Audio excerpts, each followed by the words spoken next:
I'm from the UK.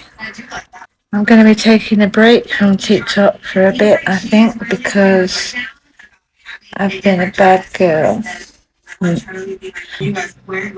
the moment, I feel sick, but I don't feel that I've done a bad thing at all.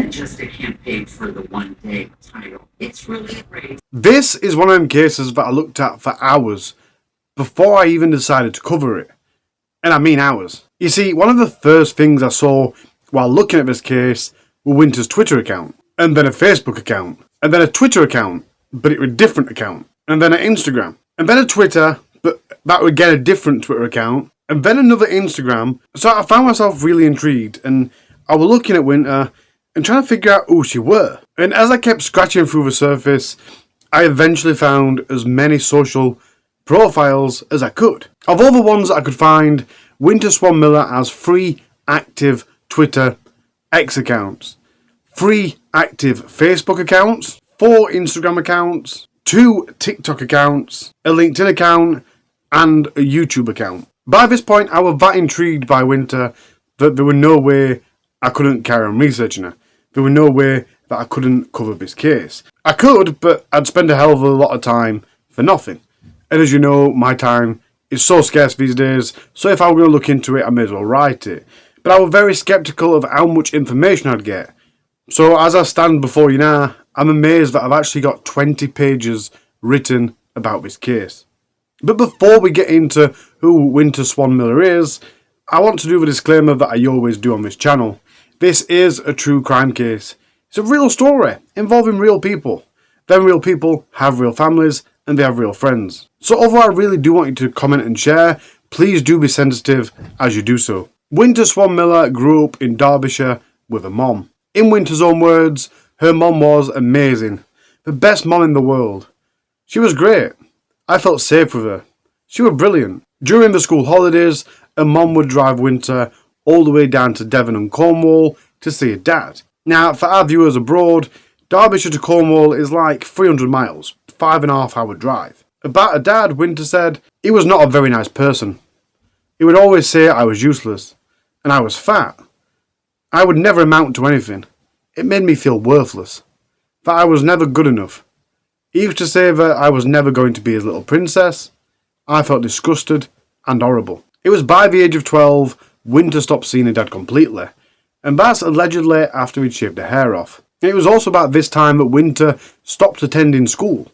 Completely. I would not go to school because of how I looked. I became a child who did not care. I would not engage. My mom tried to get me to go to school, but I fought and fought. She was very delicate and wasn't strong enough to make me go. I feel like I was failed by the education system. She claims that she started taking drugs when she was about 14-year-old. And she started doing so because her boyfriend, who was 26, made her feel fat. And at this point I do want to disclaim, a lot of the information we've got about Winter's early life comes directly from Winter, so take it as you will. It's what Winter told the court, and obviously I'm not in no position to verify it. But it is one of them stories that, up to this point as a very young person, there hasn't really been any stability in her life. No structure or support. And she falls from one toxic relationship to another. I mean, the age gap between her and her boyfriend, especially the age she was at, is just, it's just wrong on so many levels. But there had always been one person in her life that represented some sort of consistency, some sort of support.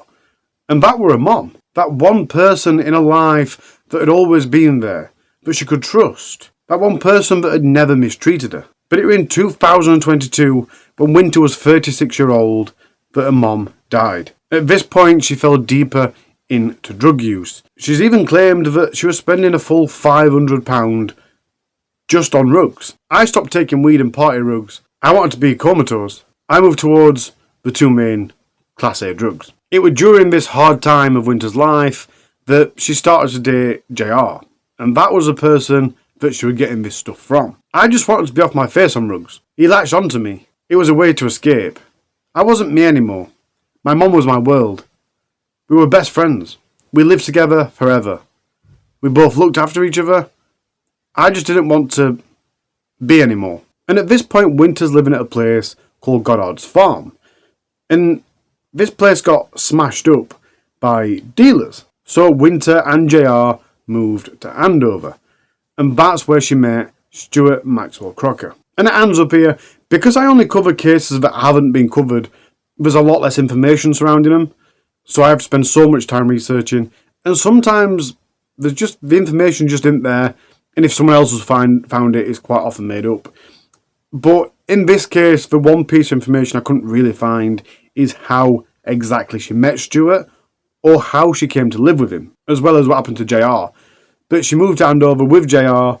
JR fell off the scene as far as this story is related, and she moved in with Stuart. She moved into his flat on the Signals, New Street, Andover, Hampshire. It was in February 2023 that they'd met. And obviously at this time, Winter's still massively into Class A's, and it's thought that that's roughly how they met, because Stuart, being an ex-veteran, currently suffering with PTSD, he also used drugs as an escape method. So Winter's now living with Stuart in Andover, and it was by June 2023 that Winter had another very important thing in her life.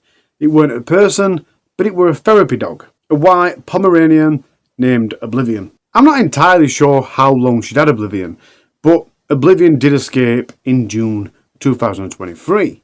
And it's alleged that Oblivion escaped because Stuart had left his flat door open. Subsequently, Oblivion was then taken. And despite the fact that the dog was returned, a couple of days later on June the 21st, 2023, Winter became fixated on the idea that Stuart had purposely left the door open so his friends could steal the dog. She was absolutely obsessed with the idea that Stuart had purposely tried to get the dog away from her. In fact, Winter was that obsessed and that fixated on that idea that it was 2 days later, at about 5 a.m. in the early hours of Friday the 23rd of June 2023, that Winter killed Stuart by stabbing him 27 times. She then covered him with a blue blanket, put a fan beside his body, cleaned up, got changed, and then recorded a series of TikTok videos, like the TikTok video that I played at the very beginning of this episode, and I'll play the full video now. Well, hi guys, it's me, Winter, Onyx, ONYX, Swan, S3AN, Miller, MILLER. I'm from the UK, and south of the UK. I'm going to be taking a break from TikTok for a bit, I think, because I've been a bad girl. So I've gave you my name, I've gave you my location. If anyone wants to get in touch with me, just give me a Google search, and I'm sure you'll be able to find out where I am. And if you want to write to me, I'll happily write back.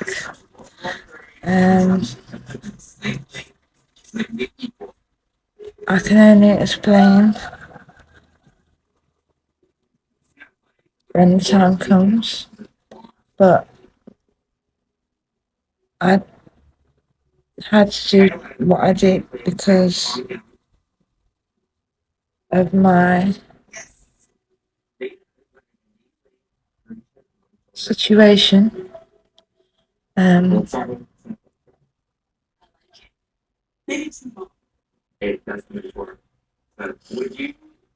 probably won't want to speak to me when you find out anyway, but there's more to the story than just one side. I just hope that it all goes well, really. At the moment, I feel sick, but I don't feel that I've done a bad thing at all. It's nearly 7 o'clock in the morning, and I'm starving. So look, there's Oblivion. I got him back. He got stolen by some drug addicts, my therapy dog. So I got him back. But there you go. But I'm hungry, so I'm going to go for a McDonald's breakfast. Just nip into Tesco's, buy him a new lead. And yeah, if you want to get in touch with me, like I said, just Google me. Winter Onyx Swan Miller, south of England. And I'm sure it'll pop up. But there's always two sides to every story. And I'm no sweet dream, but I'm hell of a night. That video was filmed at 8 minutes to 7. But interestingly, or maybe expectedly, it wasn't the first video she'd filmed that morning. She'd actually made a number of TikTok videos. One created at 18 minutes to 7, saying, "This is part 2. I'm going to post this before I throw my phone." She created another 4 minutes later at 14 minutes to 7, and then another 5 minutes later at 9 minutes to 7. The one at 9 minutes to 7 had text overlaid which said, "Part 4. I did fucking warn you. Yes, I'm sitting in the same room as the old man that I stabbed and choked to death, and I feel nothing but freedom." As those 4 videos in that 9-minute period were titled Part 2, 3 and 4, I can only assume that she deleted all them videos and started again. Hence, the video that we've just watched were titled Part 1, and that was filmed 4 minutes after Part 4. After another 4 minutes from the video that we've just watched, so we're now just before 7 o'clock, she created a still image with text overlaid that read, "Part 2. I'm happy now. I'm not being used and abused. I can't wait to be HMP again. I swore if anyone hurt my dog, I would never let it go. I did it as a fucking statement. My morals told me to do it." In one of the videos she filmed that morning, she can be heard saying, "Taking my dog from me, the only thing in the entire world that I've got. I did do what I did, and I did it because I had no choice. They took away the only thing in my life that I have got, and that's my dog, Oblivion." She then added, "You took away my dog. You all did this." Almost straight away after she recorded them videos, she did what she said she was going to do. She went to Tesco's, the shop, and then McDonald's. She arrived at the Tesco's extra shop just a few minutes after 7 o'clock. She used the cash machine to withdraw £20 from Stuart's account, and while she was still outside, a man appeared on his bike, his push bike. This man worked at the shop, and he was leaving because he'd just finished his night shift. Although apparently they did know each other slightly because they'd matched on Tinder and they exchanged a few messages. She approached the guy on the bike and said, "Are you going to give me a hug?" As random as it was, and it did seem strange, he reluctantly gave her the hug she was looking for. And at that point, she said, "I'm going to be famous." And although they'd previously matched on Tinder and exchanged a few messages, I don't think he really clicked on to who she was until later on. She was just some random woman. And to be fair, if anyone asked me for a hug, I'm pretty much up for it. so I kind of get that. You're just like, yeah, we'll have a hug. Whatever, if you need a hug, I can make you feel better with a hug. Anyway, after the hug, she went inside Tesco's. She bought a new home greeting card. When she got to the till, the woman who served her thought the things she was saying were a bit odd, a bit strange, so she actually wrote down notes from the conversation. The woman at the checkout did. And I think that's absolutely great and forward thinking, because my memory's terrible and I just genuinely wouldn't have thought to write it down in case whatever came of it. So I'd have been completely useless. But during this conversation, Winter told the woman working at Tesco's that the police were trying to track her down and that she was going to need a burner phone. But it was too early in the morning and for security reasons Tesco's weren't selling phones. Tesco's and Asda and places like that don't sell expensive goods throughout the night into the early morning, so they weren't on sale yet. Being rejected the sale of a burner phone, Winter left the store with a card and went on to McDonald's. She arrived at McDonald's at some time between 7:20 and 7:45, showed her a sausage and egg McMuffin, and then asked to borrow a pen, and then she started to write in the card that she just bought. Back at Stuart's flat, she then filmed another video at just before 9:45 in the morning. And in that video, she was crying. Shortly after that video, she arrived back at Tesco's at 10:05. She bought some cigarettes and a Winnie the Pooh greetings card. She again talked to the staff behind the till. And this staff member, just being all nice and friendly, commented on how cute Oblivion was. And Winter not being able to keep her lips sealed, when, oh, well, do you want him? Because he's actually up for rehoming, because I'm going to prison. She followed that up with, I'm not a bad person, you'll find out in the Andover Advertiser. But the staff member refuted, and this is something I do, the staff member refuted, saying she doesn't read the Andover Advertiser, so it's very much unlikely, to which Winter then replied, you'll still find out. And it said throughout this entire exchange, Winter's manner and demeanour were described to be cheerful and laid back. She was just casually speaking about going to prison like it were a normal conversation, which led the checkout woman to describe the encounter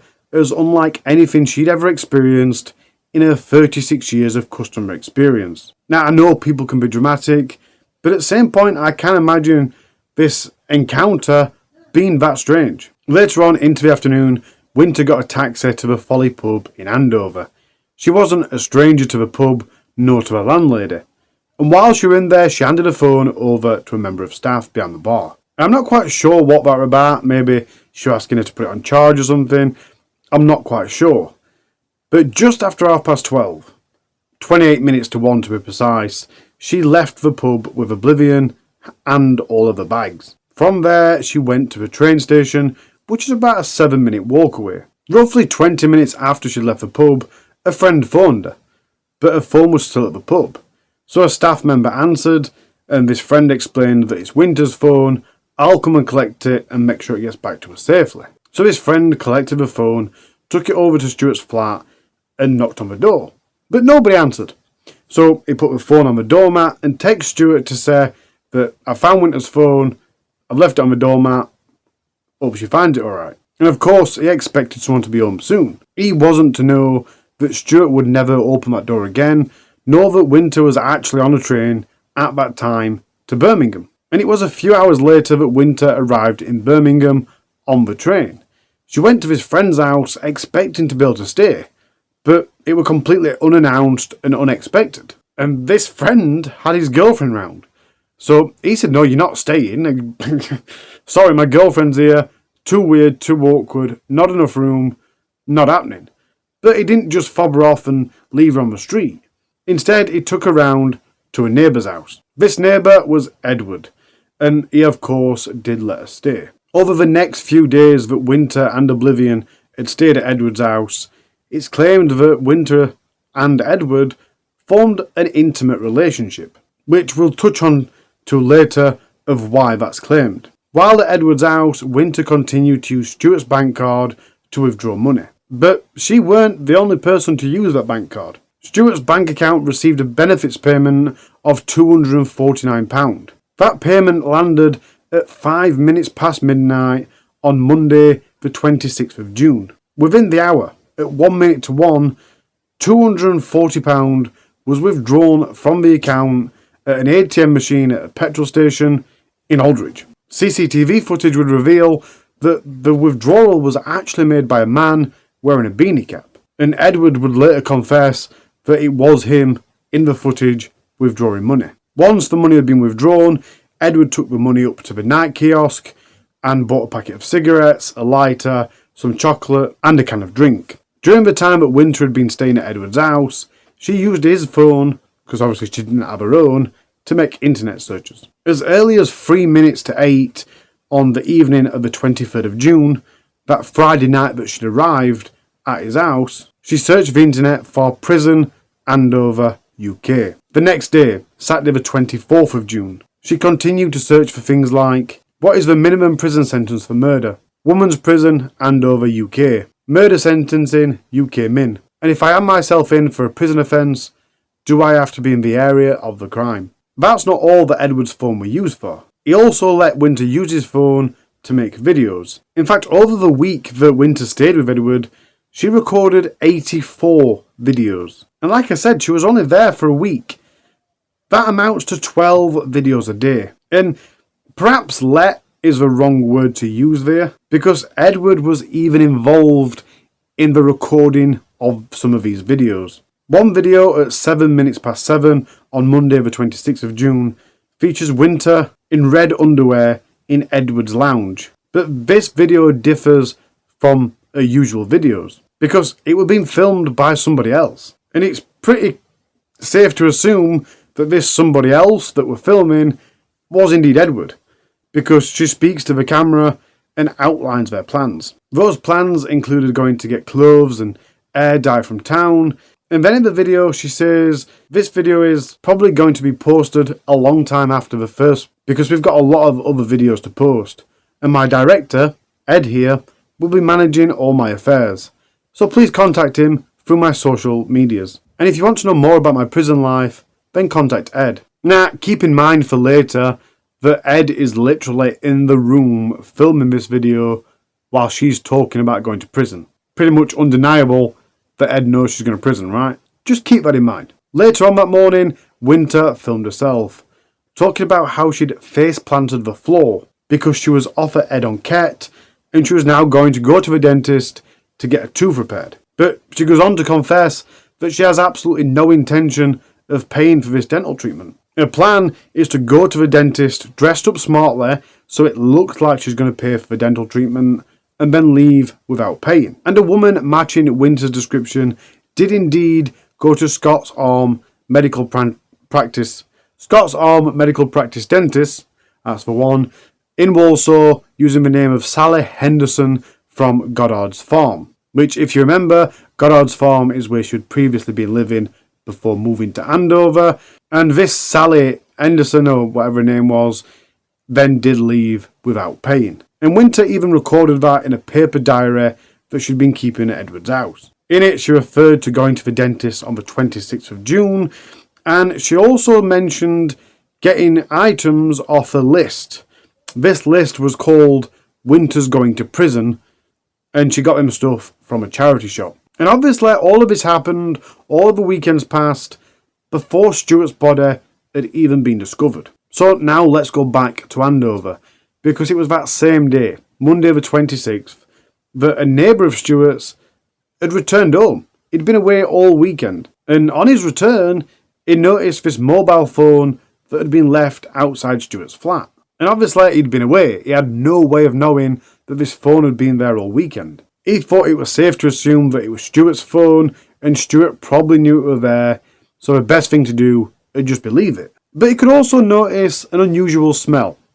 A smell that he describes as a damp carpet smell. But it weren't for another 2 days that he'd realised that this phone was still there. And when he did realise, and thinking it's got to be Stuart's, he went over to the phone, picked it up, and placed it through the letterbox. But as he opened the letterbox, this fusty, horrible, damp carpet smell got a lot worse. The smell was coming from inside Stuart's flat. So obviously at this point, this neighbour's really concerned. He's been home for 3 days and he hasn't seen Stuart once. He hasn't even heard a noise from inside the flat. This phone that was on the doormat, cut right in the way, hadn't been moved. There was a strong smell that he now knew were coming from inside the flat, and over the last 3 days it had got worse. So he decided to take a walk around the flat and see if he could see anything. And it was through the patio windows that he could see that the TV was on, and there was what looked like a body laid on the floor. And that was the final straw.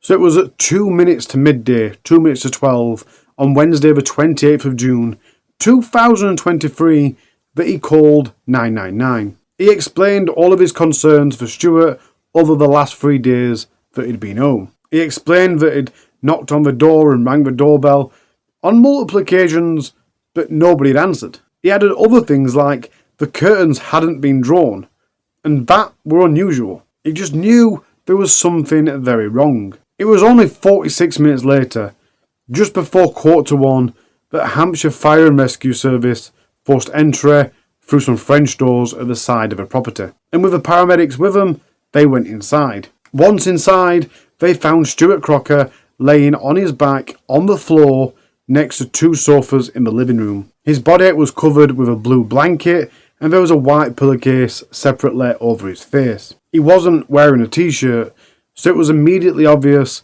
that he'd suffered a number of stab wounds to his neck and his chest. So it was that a huge emergency services operation was launched, with the police immediately calling off the surrounding area. Later on, the post-mortem showed there were 26 wounds in total, and the fatal wound was one to his neck. The wounds had been caused by a sharp blade. Some were shallow puncture wounds, and others deeper stab wounds. Some were said to be typical of defence wounds caused to the arms and hands when a person tries to defend themselves against someone with a knife. The deepest wound was on the right hand side of his neck, which was 2 centimetres deep, but it was in fact a wound on the left hand side of his neck, which cut the jugular vein, which appeared to be the ultimate cause of death. I want to point out here, throughout the trial, in the court, different credible people said different things. Some said 26 wounds, some said 27, and they were both equally mentioned, so it was either 26 or 27. If I later say the other number, that's why. In all, it said it was the large number of wounds that caused a total loss of blood, causing Stuart's death. Because he'd been left for 5 days before being discovered, Stuart's body had started to decompose, to an extent that it was hard for the post-mortem to say anything about the state of his body at the time of his death. However, toxicology reports state that Stuart didn't have an excess of alcohol or drugs in his system prior to death. Although the weapon that was used to cause the injuries were never found, there were lots more things found inside the flat, like the many notes that were left around Stuart's body, including a folded up piece of paper under the blanket. One note said, "Take my fucking dog, you whore. This is why I've done this. Ha ha. How does death feel? Ha ha. You thought I would let you get away with taking me for a fucking mug.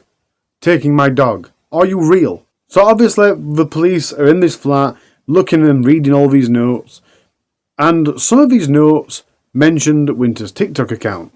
So they looked at Winter's TikTok account, and one of the first videos they saw was Winter talking about the murder and how she'd been a bad girl. They almost literally, had the confession video straight away, so it weren't hard to place her as a main suspect. Later on, obviously, handwriting examinations would reveal that Winter had wrote the letters, or the notes, whatever. Also in the flat was a bag containing bloodstained clothes and shoes. One of the items in this bag was a white Adidas t-shirt, and Winter, on the day of the murder, had used this t-shirt, well, she'd worn this t-shirt in a TikTok video, although it weren't bloodstained at the time of the video. And it was the same day that the police had been called, Wednesday the 28th, that the forensics started to sweep the scene. Of course, they found large amounts of blood on the floor in the living room, where Stuart's body had been found. There was also several places in that room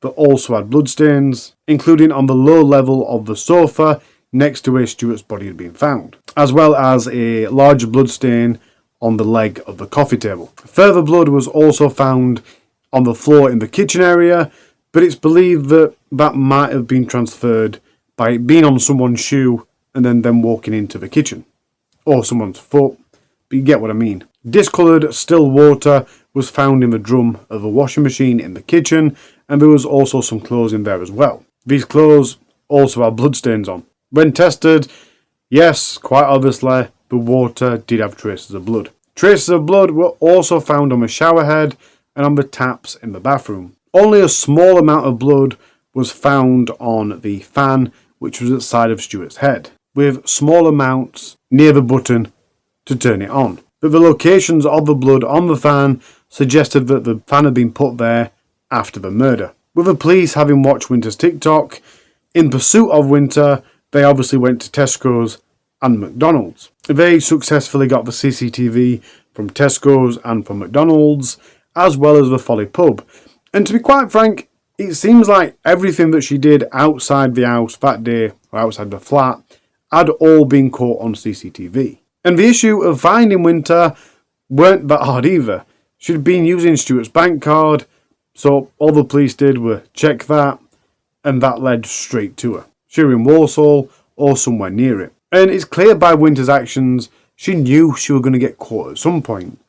But at this point, she had no way of knowing that the police were onto her, or even that Stuart's body had been found. So the next day, Thursday the 29th of June, Winter did a video saying that she was making this video because me and Ed have come to deciding I'm going to use my time in prison wisely and I'm going to write myself a book. I don't know whether to write it on myself or other people I go to prison with, but I'm definitely going to write a book. So by the time I get out, I'll have enough money to get myself a house maybe. Like rented, obviously. I'm going to keep you updated weekly with my TikTok videos that I'm going to read out to you from prison myself. A minute later, she recorded another video. In this video, she told the viewers that the time they were watching this, she'd been in a police cell. She then went on to ask viewers again to just please message my TikTok and someone will be in contact. On the same day, still on Thursday the 29th, it's now been 6 days since the murder, she writes in a diary talking about a minor encounter with the police because she'd been caught shoplifting in Aldridge Co-op. But to be fair, the police went and checked this CCTV and they couldn't find any evidence of that incident. So whether that's made up or not, I don't know, but the police couldn't back that up. But it was in her diary. And it was back in Andover that day that at 1 p.m, the police confirmed that a man had died. The man's next of kin had been informed, and specialist support officers were there supporting him. They also confirmed that a murder investigation was underway, and that forensics were sweeping the scene. It was the next day, a full week, plus a few hours, that Winter Swan Miller and Edward was arrested. That was at 1 p.m. on the 30th of June, outside a Spar shop in Walsall. Winter was arrested on suspicion of murder, and Edward was arrested on suspicion of assisting an offender. When she was told what she had been arrested for, Winter said, "I was going to hand myself in later on. I've been abused all my life." And he was R-ing me. You know what the R word means. After the arrest, they were both taken to Basingstoke police station and interviewed for the next few days. Winter was interviewed 5 times between the 1st and 3rd of July. She answered no comment in a lot of the interviews, but she gave some answers at other times. In a second interview, she told the interviewing police that she was having a withdrawal from the main two, and she'd taken them just prior to arrest, but she were happy to continue with the interview. I think the word was content. I don't think she said she were happy to continue. She were content to continue. In later interviews, she was asked about voice notes on her phone and the notes that had been left on and around Stuart's body. The voice notes is something I haven't mentioned yet, but she'd been doing voice notes to herself, like a audible diary, and she'd also been recording Stuart's conversations with her and Stuart's conversations. She was recording them as well, which, again, I'll just let you make your own mind up about that, but I think a lot more of why she was doing that will come up later on through the evidence, because I think there's 2 different ways you can see that. But like I say, don't make your mind up just yet. Throughout the court proceedings, there's a lot more information that will paint more of a picture, even if it is coming from the prosecution side. In the 3rd interview, they showed her a TikTok video that she'd recorded, and she spoke up, basically saying that it was embarrassing watching herself, and she asked if she were going to be famous. She, of course, confirmed that the TikTok videos and the voice notes was hers. Later on, the orange and pink diary were brought forward. She then started making no comment, and she refused to give a handwriting sample. A card that she'd written was also brought out in one of these interviews, and she corrected it. The police read it as, "I have had people arm me," and she corrected them saying, "No, gang army." And that makes that quite redundant, doesn't it? They've got a card which she's confessed to writing, but she won't give a handwriting sample. Well, it don't matter because they've already got one. And despite being quite choosy of what questions she answered, she were quite free speaking and speaking light while in the police station. For example, while one officer was returning her back to her cell, they asked what books she was reading inside her cell. And she said, "Murder, and how to get away with it." Edward was interviewed on 3 occasions between the 1st and 2nd of July. In the first of these interviews, he produced a prepared statement denying any part or any involvement in the murder, saying that he had only recently met Winter. It went on to explain that an acquaintance had asked if she could stay with him, he didn't know that she was wanted by the police, and that he'd never ever heard of Andover, never mind Stuart. After that, he answered no comment throughout. In the second interview, he produced another prepared statement, saying that Winter had arrived before the 26th, and that she'd got Ruggs with her. He confirmed that that was him in the CCTV using Stuart's bank card, but said he didn't know it was Stuart's. Winter had given him the pin, and he just assumed it was Winter's. When asked about one of Winter's diary entries, which implied that Stuart knew she'd killed a man, he said he couldn't explain it. He didn't know. He definitely didn't know that she'd killed a man. He also confirmed that he'd let Winter use his phone. After all, he thought Stuart just any other woman, not guilty of murder, so why wouldn't he?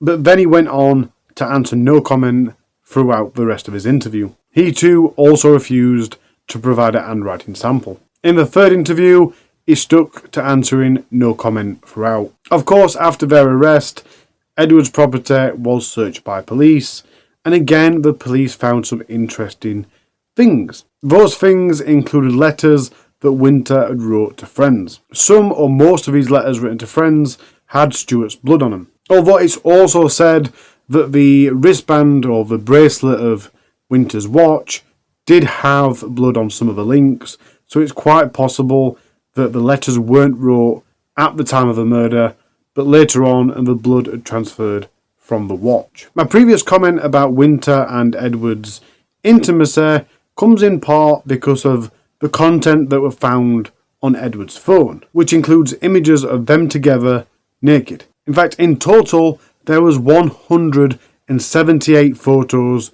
of them together. I don't think they're all naked though. And that's staggering. 178 images together over a space of a week. That's over 25 images a day, as well as the 12 videos a day. And as I suggested via the interview we've just talked about, they also found Winter's diary at Edward's home. And an entry in the diary does back up her claims that she was planning on handing herself in. They was arrested on the Thursday, and I think the entry in the diary specifically says she was planning on handing herself in at 4 p.m. Monday after she'd called a solicitor. There was also notes about obtaining rugs and buying condoms to plug them, ready for going to prison. If you don't know, that basically means she was planning on concealing them. There was also a letter to somebody called Jay, who she'd met last night. And in this unsent letter, she said, "Not sure if Ed told you yet. If not, here goes.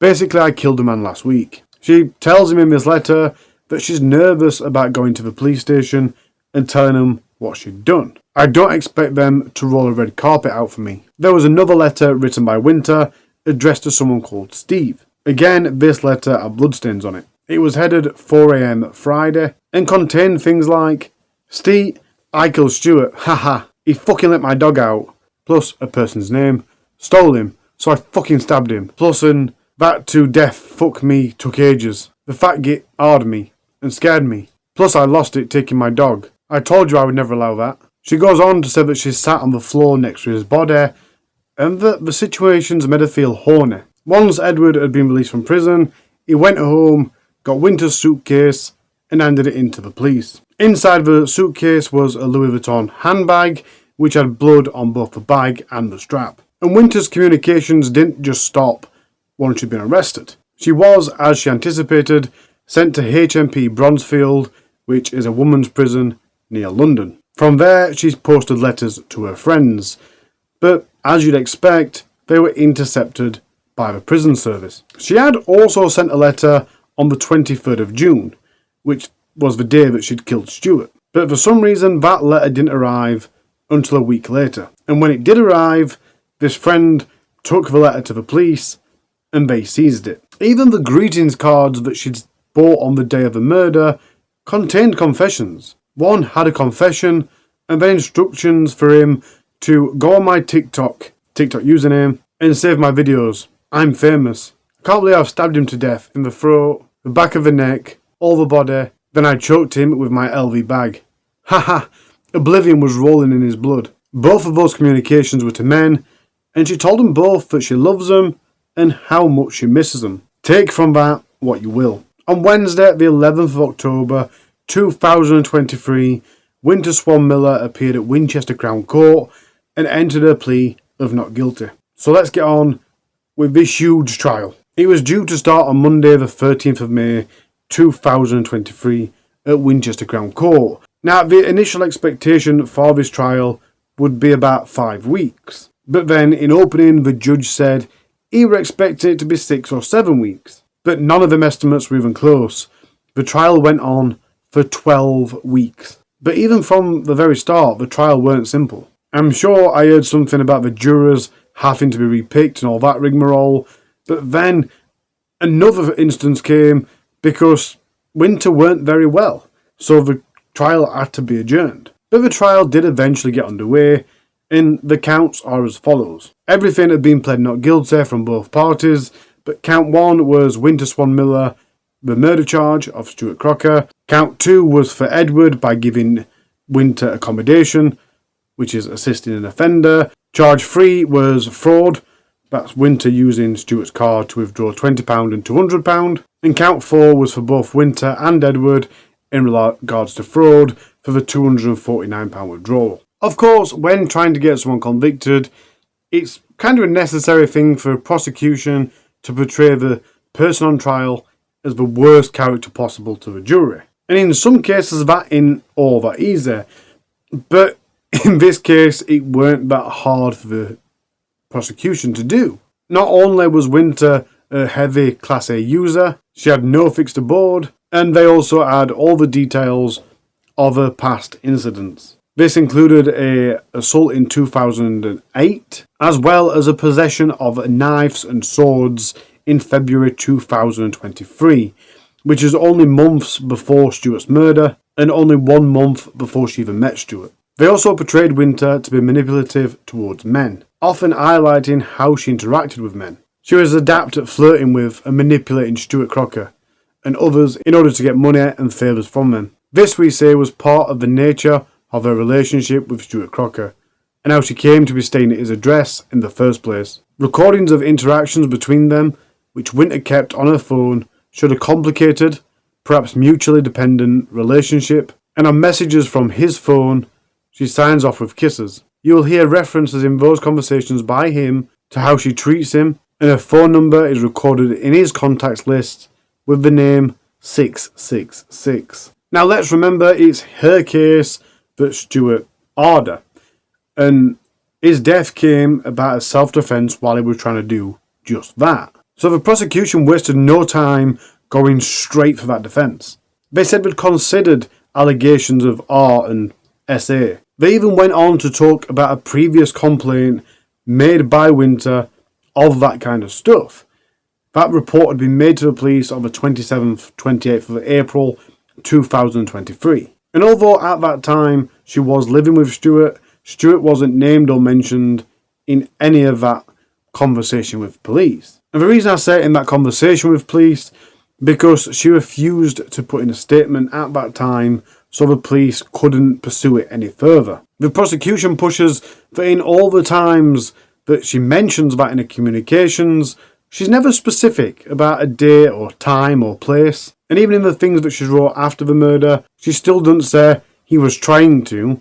She just talks about it in past tense, like it happened at some point, and it was still kind of a revenge attack. And in fact, the prosecution even brought forward that routine swabs had been taken of Stuart's dead body, and they'd been tested for DNA. And it does back up Winter's account, because Winter's DNA were found on swabs, including from Stuart's penis. The prosecution went on to say there was certainly evidence of close contact between the two at the time of the stabbing, and the location of the heaviest bloodstaining on Swan Miller's clothing around the crotch of her pink shorts and bikini bottoms, along with a handprint on the floor beside Mr. Crocker's head, suggests, we say, that she was likely to have been straddling him and leaning forward as she inflicted the wounds. Although the presence of blood on the clothing of course suggests she was fully clothed at the time. And when I first read that, I thought that were really cleverly formatted, because they are going into the, yeah, she's right, all this did happen, it were R and SA, but then they kind of pull that back and go, but she were fully clothed, and she were on top of him, leaning forward. That's when the stabbing happened, which completely flips it upside down. I mean, I just like how they formatted that. I think it was clever how they formatted that, should I say. Of course, the prosecution also talked about how Stuart's body had been left. We talked about how the body had been covered up with a fan by the head turned on, pointing at the body. It's believed the purpose behind this effort was to keep Stuart's body cooler and diffuse any smell to buy herself some more time. And they further went on to say it's things like this that show that she was in a clear state of mind.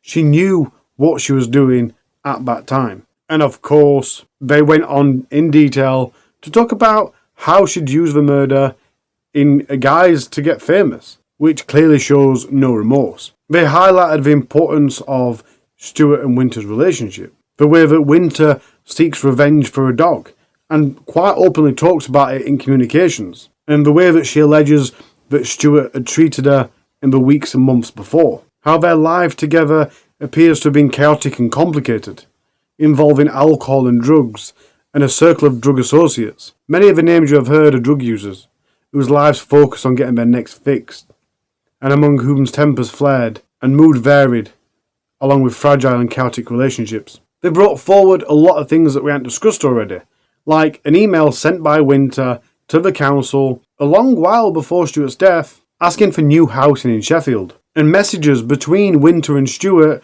that demonstrates a plan for Stuart to move to Sheffield with Winter. There was a conversation recorded on Winter's phone, and the conversation was between Winter and Stuart, and there's definitely an agreed upon arrangement, an agreement for Winter to use Stuart's card. Talking about later on, the prosecution go on to say that the intimacy between Edward and Winter might have been why Edward was so willing to try and help her. Let's not forget, he's on trial too at this time. During this ridiculously long trial, Winter's defence counsel told the court that Winter weren't going to give evidence. She weren't going to take to the witness stand. But then that changed and the judge allowed it. Winter told the jury, "Often in my life, I have not been believed. Sitting here now is so petrifying, because I am taking a chance people will believe what I'm going to say. It is petrifying. I thought that I couldn't do it. I need people to know what happened. I need to tell my story." I mean, I said it quite early on that Winter had a really rough upbringing with Bad and Doc, people in her life. But I mean, when you've just murdered someone, it's quite clear you've done it. It does feel a bit more sob story-like, you know? Because I'll be the first person to say she had an hard life. But if you flick from my video a few weeks, we'll see Stephen Smith. That guy's had a bad life. And as far as I know, he's never murdered anyone. So, and as she just clearly said that she wants to, she did go through her time in court expressing a story. She went into her details of her life story, and a lot of what she said we already heard at the beginning of the video, formatted slightly differently. In court on Tuesday the 10th of July 2024, Winter described a tumultuous relationship with Stuart, which culminated in the fatal stabbing. Her evidence included the allegations of repeated R and controlling behaviour from Stuart, and to be fair, that's pretty much what her entire defence centres around. She told the court that when she moved into Stuart's flat in April 2023, she thought he was kind, nice and friendly. However, his behaviour changed just weeks after she moved in with him, and he R'd her 5 times before the fatal stabbing. Now, for this next bit, please keep in mind the prosecution's evidence of how the stabbing happened. Winter told the court she stabbed Stuart when he was laying on top of her, with his full weight on her, while he was trying to R her. He was holding my neck, and I stabbed him to stop. While telling this to the jury, trying to explain what happened, she even stood up in the dock to demonstrate how she stabbed Stuart in self-defence. So a defence counsel asked her, "If you hadn't done that, what do you think would have happened to you?" "I would have been dead. His weight was over me. He was licking my face and grabbing my boobs. I got a knife in my hand, and I stabbed him." She did also tell the court that she was under the influence of crack at that time. And like I said, the prosecution's evidence, what she's just described, is literally the complete opposite of what the prosecution's evidence claims happened. So the prosecution addressed that. You may think, how on earth could she have inflicted those injuries if she had a heavy man sat on top of her? When questioned about the action she took after the murder, she admitted that she was scared and unsure what to do. She confessed to throwing the knife that she'd used in a wooden area and leaving her phone with the barmaid she was hoping that the police would see that as a sign of her trying to protect herself. "I was scared, not having anywhere to live. And by the way, her throwing the knife in the wood is another inconsistent thing with her story, because the prosecution claim that the knife that she claims to have used doesn't even match the wounds. Winter also explained to jurors the feeling of isolation and control exerted by Stewart, including his control over her medication and finances. Crocker took my medication for himself because they were addictive. He made me sign papers so that he could collect my medicines on behalf of me from Tesco. He would keep those medicines in his cupboard, which he had a lock. Obviously, the court had a lot of time watching TikTok. Not on the phones, but part of evidence. One of Winter's videos was a TikTok with Ariana Grande's Dangerous Woman playing in the background. And that had the text overlaid it, which said Dangerous Woman.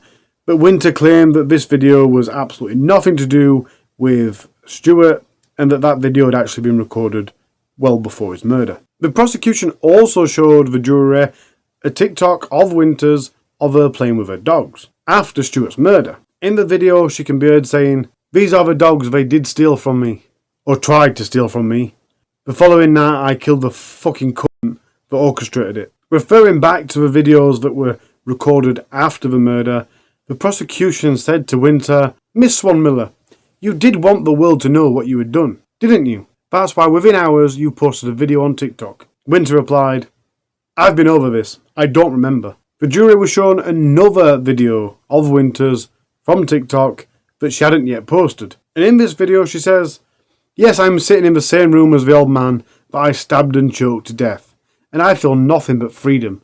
Even though I'm going to be caged, it's all good. I've done the HMP tour before." And in all, when talking about the post-murder videos, Winter just kept saying, "I can't remember." She couldn't remember recording or posting them, apparently. She also apparently couldn't remember choking Stewart with the handle of a Louis Vuitton bag. And the prosecution addressed that to her and said that she'd done it to reinforce that sense of power over him, to which she said were a bit weird. In the closing comments, the prosecution drew the jury's attention to Winter having described herself as sadistic, as well as describing her fantasies about using a knife to carve her name in someone's chest, which she'd said in a private conversation. Calling back to their previous suggestions of Winter being manipulative, the prosecution claimed that it wasn't Stewart that was controlling her, it was her that was manipulating Stewart. Prosecution said, "We submit to you that it certainly wasn't a case of him controlling her. It is certainly a case of her calling the shots at each stage. She even warns him that she's taking advantage of him. One thing to notice is that Swan Miller falls out with everybody with whom she's in contact." The prosecution referred back to things like the letter to Steve, which I talked about in part earlier. And if you recall, it did mention R, but it also massively talked about the dog being taken. And of course, the prosecution were using that to further their argument that the murder was all about revenge. And to be honest, I don't even think that this was ever about whether Stewart did that to her. Just like it wasn't about whether she'd killed him. The main point of the trial was that what was happening at the time? Was Winter in a moment of danger at that moment? And again, from the letters I've seen, from the things I've seen, it always seems to be past tense. The letters that we read out, I can't remember which one it were. It said, "Aha, I've killed him. He shouldn't have took my dog." And the videos, "That's what you get for taking my dog." And even when that is mentioned, the R word, it's always like a past tense thing. It weren't he was trying to do that. It were he had done that. And it's not up for debate because maybe this isn't a debate channel. We all can say what we think should happen in the eyes of the law. But regardless, the eyes of the law sees it as if something's happened to you, you have to go to the police. It's not self-defense if it's already happened. And in the UK, actually, by the way, if she had killed him in self-defense, she would have still gone to prison, but it'd have been manslaughter, not murder. And that's what all this trial's about. The prosecution also presented a letter, which was a more personal letter, written in green pen, which had been folded and left on Stewart's chest. In it, she included an admission and an explanation of why she killed him. Although there are a lot of partial sentences and references, at one point it says, "Pigs, I did this because the scum hard, bought, sold me, plus destroyed me mentally, sexually and physically, so I killed this one," as a fucking statement. In another letter that the prosecution presented, she put, "Seriously fucked up, and killed someone. And I know we haven't talked much about Winter's defence. We have, but not in a direct sense. But Winter's defence put it forward. It is disputed that Miss Swan Miller and Mr. Crocker were in any sense a couple or in a relationship. It is Miss Swan Miller's case that Mr. Crocker wished for a relationship between them, but she was not interested in him. It is her case that during the period she lived at his address, he was abusive to her both physically and sexually. It is her case that he was controlling to her, physically and also in a financial sense. And as I've just said, the defence here are really going for the manslaughter, and they are claiming loss of control, which is something that we haven't mentioned in a case lately. That's usually always, it's loss of control or diminished responsibility, which kind of palm in palm. But we hadn't had that for a while, and there was one point where every single case we did was one of them. So that's a refreshing change, but yeah, that old chestnut, I lost control. But before we get to a statement, there was one more person that took to the witness stand. And I'm not going to lie, I have just put this at end because I couldn't quite fit it in anywhere else. But this is the last bit before we got onto the sentencing. And this last person is Stuart's wife. Now, although Stuart were married, they were separated. And they've been separated for about 10 years. And she talked a lot about how Stuart changed when Winter came into his life. She told the court about a phone call that Stuart had made to their son, in which she overheard. And that was just days before his death. She said that Stuart sounded scared and unlike himself. She said the reason that Stuart called his son was to request money to settle a drug debt. I heard the conversation in the background, because when their son answered it, he put the phone straight on loudspeaker. I heard him asking for money, and I said no, no, no. Winter then came on the phone and said someone was coming from London to beat him up and recover the drug money from him. His voice was clear, but he didn't sound like Stuart. He sounded scared. He wasn't sounding as confident as he normally would. Like I said, they'd been separated about 10 years, but they'd never got a divorce. And despite the separation, they got on quite well together, and Mrs. Crocker spoke quite fondly of Stuart. They'd remained in contact, and they'd occasionally meet for a cigarette or a cuppa. I used to take him shopping and things. I used to send him food parcels.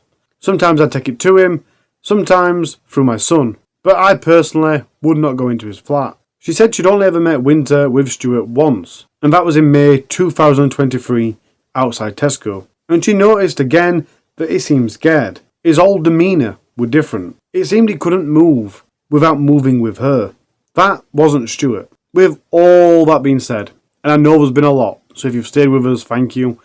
But with all that being said, I don't think any of you are going to be surprised to know that after 10 hours of deliberation, the jury unanimously found Winter Swan Miller guilty of murder, as well as guilty of using Stuart's card fraudulently to withdraw money. However, that being said, Edward was not found guilty of any of his charges. It said that Winter had a calm face when she listened to what the jury and the judge said. After the verdict had been made, she leaned back in her seat. When she stood up to leave the room, the judge asked her to sit back so he could give further directions on reattending the court. Even then, Winter was seen walking out while the judge was addressing the jury. Winter's sentencing was on the 6th of August 2024, that was Tuesday, and before the sentencing, the prosecution made an application of forfeiture,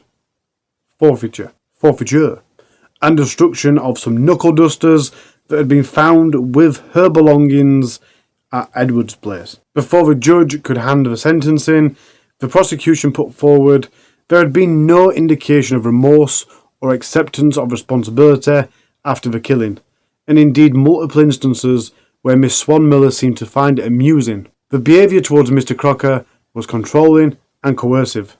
This is indicatory of Miss Swan Miller's culpability in the sense that she had a long-term desire to harm. This was not something that came to her in the spur of a moment.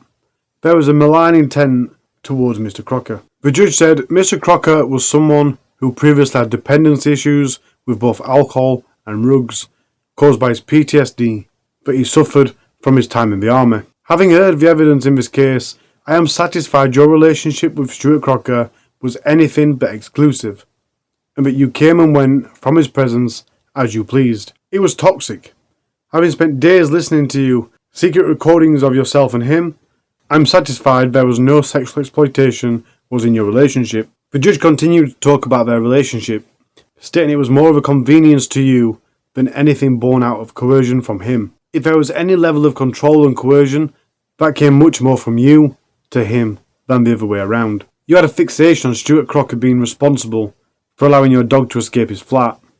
Your attack on him had an element of revenge in it. If fame and notoriety was your goal, then by killing Stuart Crocker in the appalling manner you did, you succeeded in achieving it for all the wrong reasons. I haven't got the entire sentencing statement, which is quite unusual for me, so I'm not quite sure what the starting point was, but there were a number of aggravating factors. They were things like the number of wounds that were inflicted, Winter's level of intoxication, of drugs and alcohol. Stuart Crocker was considered as vulnerable. The concealment of her actions by covering up Stuart's body and getting rid of a knife. Not just trying, it still hadn't been found. Bragging about the murder. The notes left at the scene that only had a limited explanation. And I think that's the problem there. It more taunting. There were no actual written confession. They were just more taunting. And I suppose you could also say that psychotic breakdown kind of stuff here. But that an aggravating factor. The notes that were left with limited explanation. And the use of Stuart's bank card to purchase illicit drugs. The judge went on to state, despite the heavy drug use, you cleaned up the scene, organised your travel, and left your mobile phone behind, so you couldn't be tracked. The killing was orchestrated in a forceful way. Your action remains merciless and remorseless. Despite the problems you had in your formative years, you held long-term jobs and relationships. I'm not persuaded in the personality disorder has any meaningful impact on you and your actions on June the 23rd. It appears to me that the use of Class A drugs impacted your psychological condition. You were prepared to do or say anything to get what you wanted. The sentence for murder is fixed by law. This means there is only one sentence I can pass. I sentence you to a minimum of 23 years. I consider that you served 399 days in custody, which count towards your sentence. So the minimum term you will serve is 21 years and 331 days. I sentence you to 8 months in custody for the fraud charge, which will be served concurrently. I've only got a part, but in an impact statement, Stuart Crocker's stepdaughter said, "He was the only other man I called Dad. He gave me a wonderful brother. Stuart will never have the opportunity to make amends to all his friends. We could have avoided this long trial if Swan Miller took responsibility for her actions. The stress and anxiety that this has caused to me and my brother are crippling. A lot of us were unable to process what happened. People had to take therapy. We're pleased with the verdict, and one day I hope as a family we can move on with our lives." Stuart's son's statement read, "He was my best friend. He called me every day.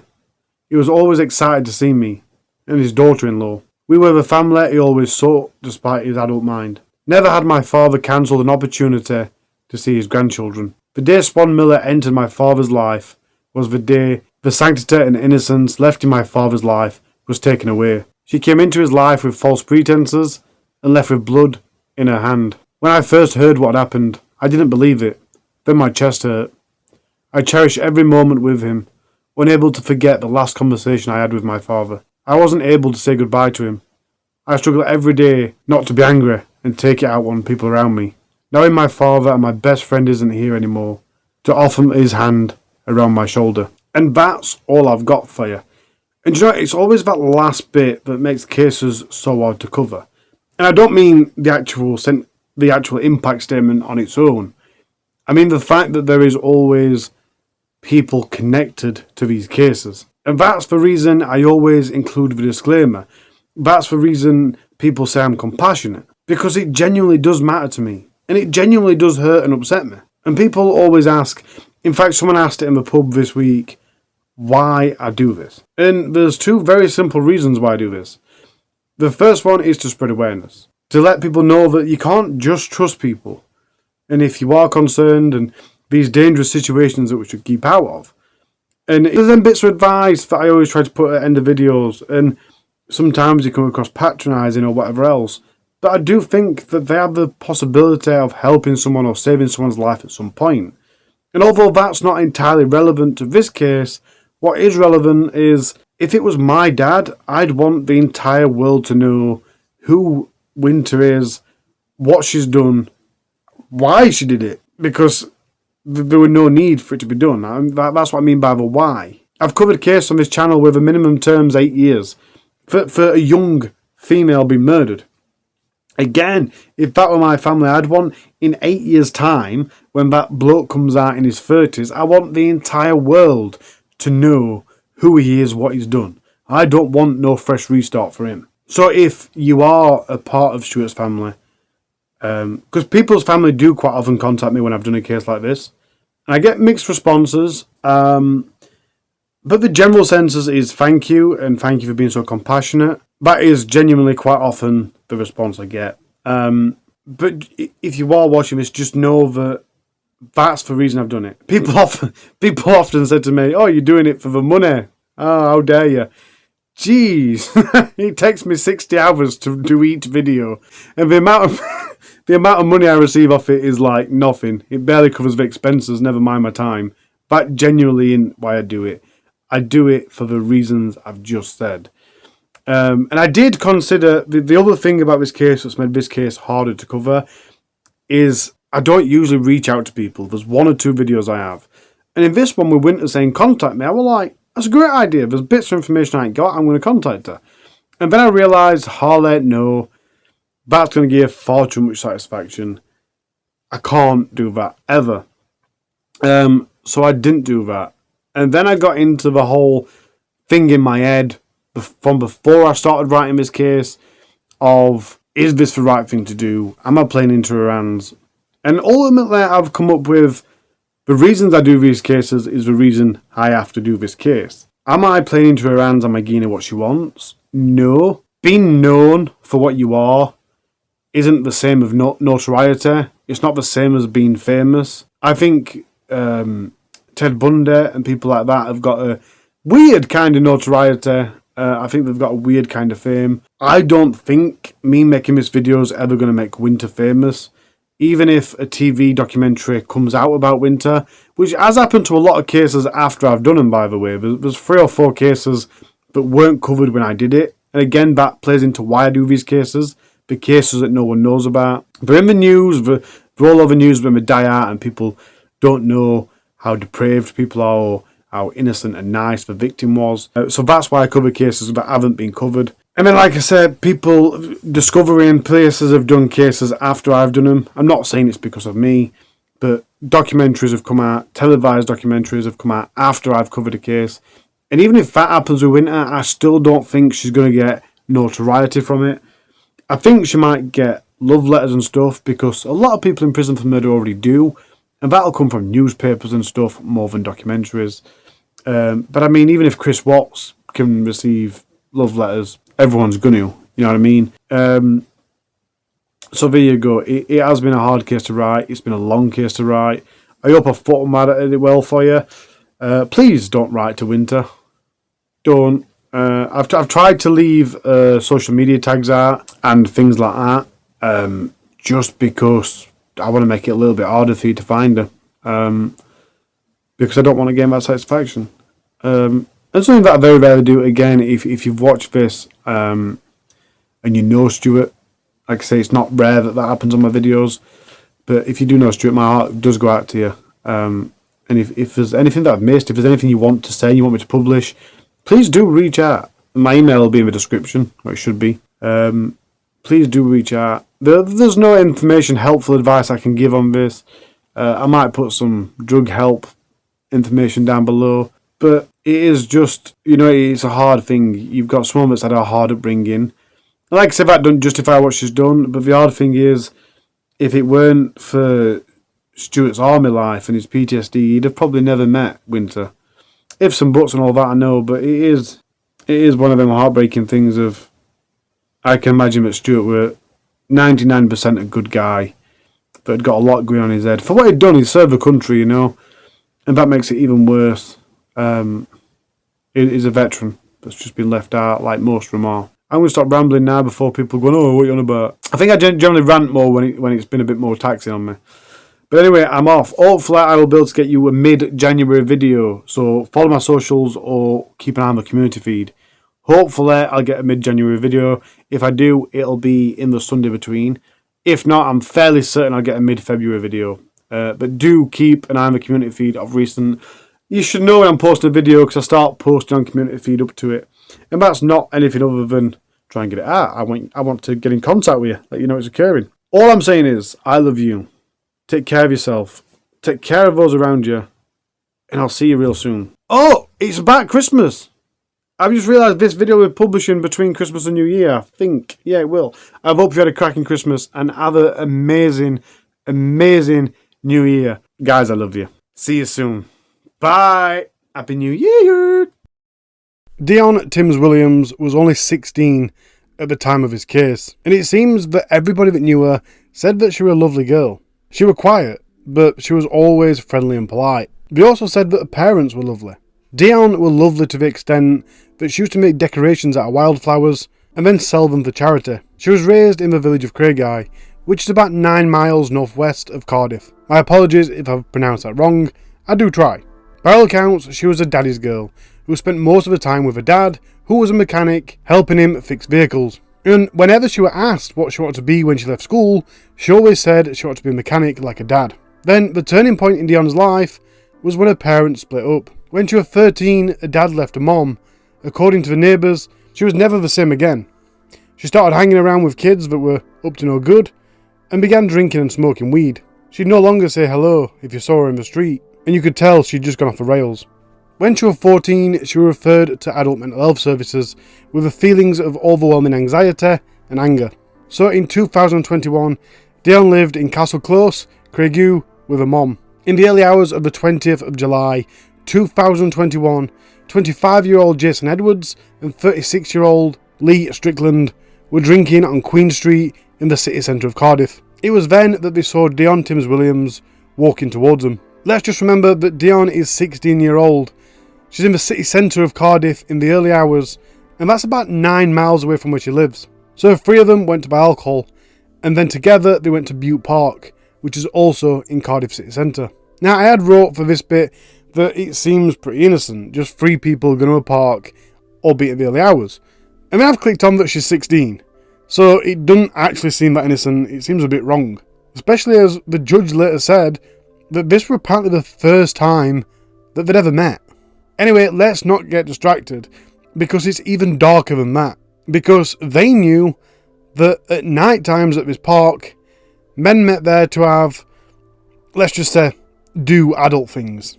And if you're still thinking, well, it's just a coincidence, or they know but there's no harm intended, let's not forget this is a true crime channel, but also they referred to the park as Dirty Park. And while we were on the way to the park, Dionne were heard saying, if we're going to stay in fucking Butte Park, can we at least go and steal?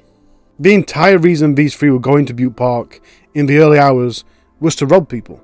However, it weren't just that. They were purposely targeting people of a certain sexuality, homosexual, and apparently that weren't only because they're homophobic, which it's claimed they are, it was also because they thought that these people wouldn't report the crime to the police. One, because why they were there, and two, because they'd be ashamed or whatever. It weren't long after that they arrived at the park that they bumped into Owain Hill. Quite literally, because Jason pushed Lee into him. They then condescendingly talked to him. Dionne asked him if he were gay, and when he said he was, she suggested that he had sex with Lee. Now, I suppose at this point it seems, although it's very childish behaviour, a little bit innocent. I mean, it's not outright evil. But of course, they weren't actually interested in talking to him. They were actually just sizing him up, deciding whether to rob him or not. Now, we don't actually know why, but they didn't rob Owain. It might have been because he was young and athletic, or the fact that he got uneasy about the group and decided to make himself scarce. But it was shortly after that they saw 54-year-old psychiatric consultant Dr. Gary Jenkins. Dr. Jenkins were older and smaller than Owain, and that's probably why the three of them chose him to be their victim. And they did exactly that. They robbed him and beat him. Dionne demanded money off him, and while they were beating him, one of them asked him, "Are you a puff?" Dionne called him a fucking pig, a fucking dick, and other verbal abuse which were repeated over and over again. A recording heard Dionne yelling a lot of things during that assault. Money, now, get down, do it all over again, do it, hit him again, Joe. She was even seen laughing at one point and one of the males said, "Stamp on his head. Stamp on his head too." At one point, either Jason or Lee actually said they were here to rob them. Now, notice the word them. All three of these people, Lee, Jason, and Dionne, punched, kicked, and stamped on him while encouraging each other to carry on and do more. It was all three of them that beat Gary to death. In all, this horrific attack lasted 28 minutes, 14 minutes of which were recorded. During this attack, they ignored his desperate, agonised pleas to stop. Not only did they ignore it, but it seemed to intensify. The homophobic insults got more, and so did the ever-increasing violence. It was very apparent that they were enjoying what they were doing. A passerby called Louis saw the attack, and very, very bravely tried to stop it. But he couldn't stop it. They just persevered. They were punching and kicking him as he tried to stop them. With no thought of his own safety, Louis did whatever he could to protect Dr. Jenkins. In a desperate, brave, and maybe even stupid act of caring, he even went to the extent of trying to lay across Dr. Jenkins' body several times. But again, no matter what he did, he couldn't stop the attack. And while Louis was being assaulted, he asked if it was because he was gay. And again, the three of them just laughed and carried on. Dionne told Louis he had no right to restrain her from attacking Gary because she was a girl. Louis said that it was quite clear that you could see they were having fun. He also said it seemed like they felt and thought they had the right to do what they were doing. After they'd had enough and they'd finished with the attack, they stole Dr. Jenkins' mobile phone and credit card. The three of them hugged, and Dionne even said, "I needed that." They then left Dr. Jenkins partially clothed as a final indignity. As other passerbys fought to save Dr. Jenkins' life, Lee went to buy some whiskey from a nearby petrol station with Dr. Jenkins' credit card. He made the purchase just 8 minutes after. Jason and Dionne walked off together. They had Dr. Jenkins' mobile phone, and they separated with a hug and a kiss. Dionne then casually, without a care in the world, made her way to a friend's house, stopping off at a petrol station to recharge her phone. At 2 a.m, a mom texted her saying, "Do you want picking up? Kiss, kiss." She replied, "No, I'm okay, thanks." Apparently, she went home the day after. Jason and Lee had reunited on Queen Street, where they'd previously met Dionne. While there, they shared the drink that Lee had bought on Dr. Jenkins' card. Dr. Jenkins, on the other hand, had been rushed to the University Hospital of Wales, but 2 weeks later he died of an unsurvivable brain injury. His long list of injuries included several bleeds to the brain, a fractured jaw, a broken nose, swelling to the skull, and multiple rib fractures. Thankfully, Jason and Lee were arrested shortly after the attack. Here's some of the body cam footage. Foster and Lincoln. Lee, what's your date of birth, mate? 11/6/85. 11/6/85. Yes.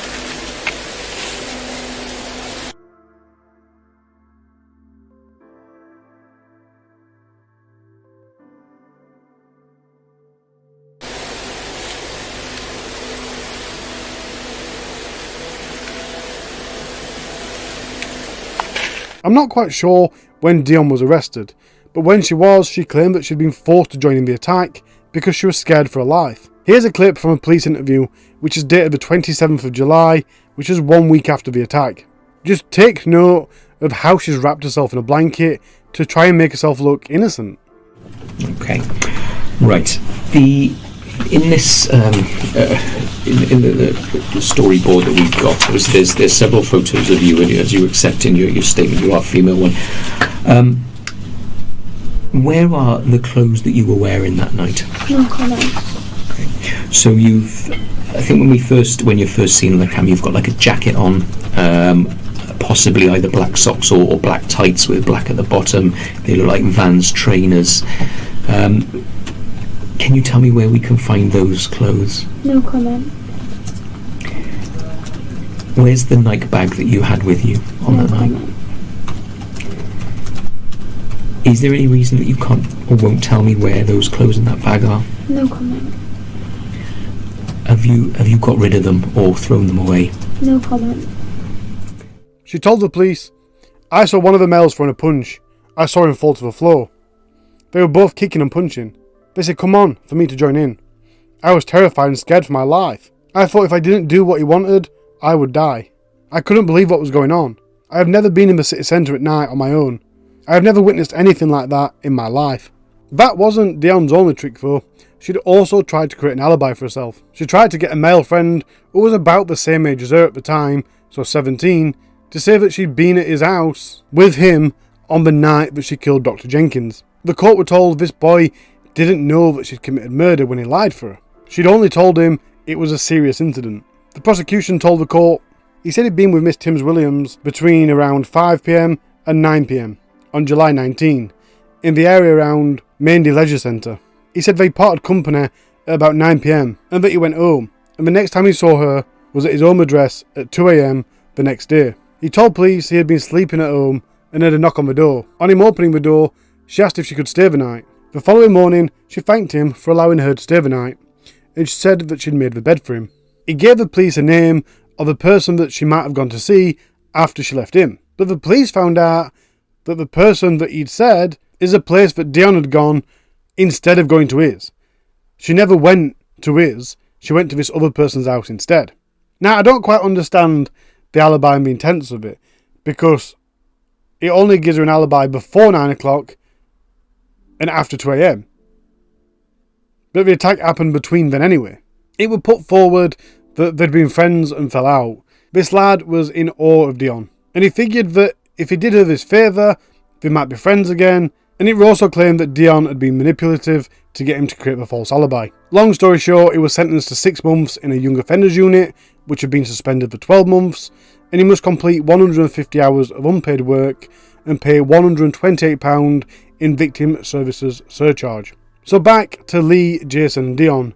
All 3 of them pled guilty to manslaughter, robbery and assault occasioning actual bodily harm. But they were charged with murder and the robbery and ABH. So it went to court. Dionne's defence told the court she was young, but despite that there was a catalogue of difference in her background that has led to vulnerability. She experienced trauma that has led to alcohol and drug dependency and a liability to exploitation in certain respects.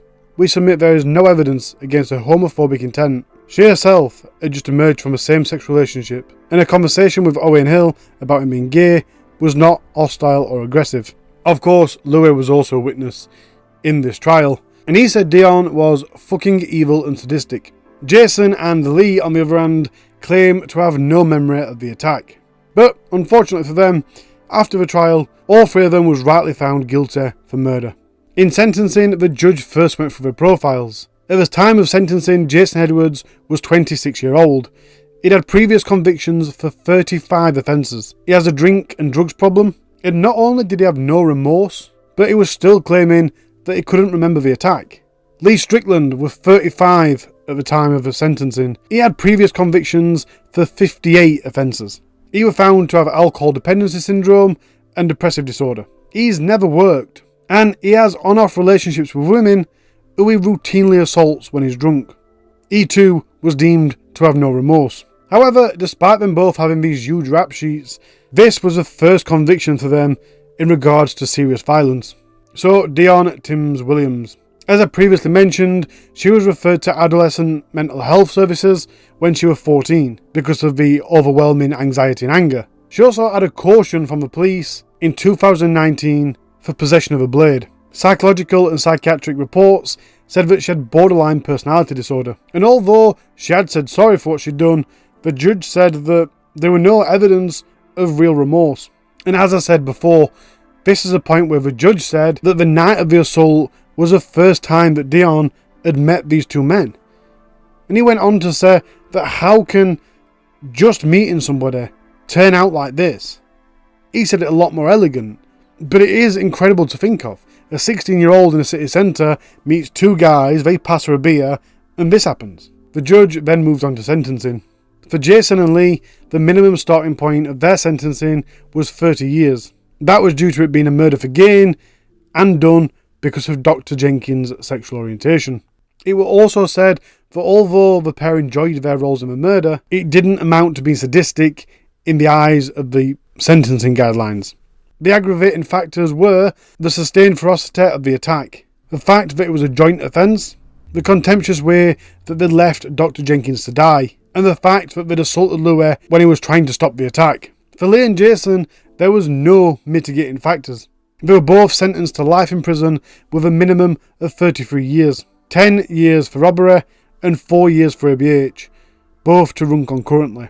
Because of Dionne's age, her starting point was of 12 years of detention. The aggravating factors for her were this was a murder for gain, again aggravated by Dr. Jenkins' sexual orientation, the ferocity of the attack, the assault on Louis as he tried to stop the attack, the fact that it was a joint offence, and the way that Dr. Jenkins had been left to die. For mitigating factors, the judge recognised her age at the time, being 16-year-old, and although she didn't have a mental disability which reduced her culpability, the psychiatric and psychological reports were taken into account, which reduced her sentence by 2 years. I don't think her age should have come into it, because that's the reason she's getting a lesser term anyway, so surely that's overcounted. But anyway, I'm not a judge. Dionne was sentenced to a minimum of 18 years. 5 years for robbery to run concurrently, with no separate penalty for the ABH because it apparently reflected in the minimum term for the murder. Dr. Gary Jenkins was a father of 2. He lived alone in Cardiff after separating from his wife 6 years previous.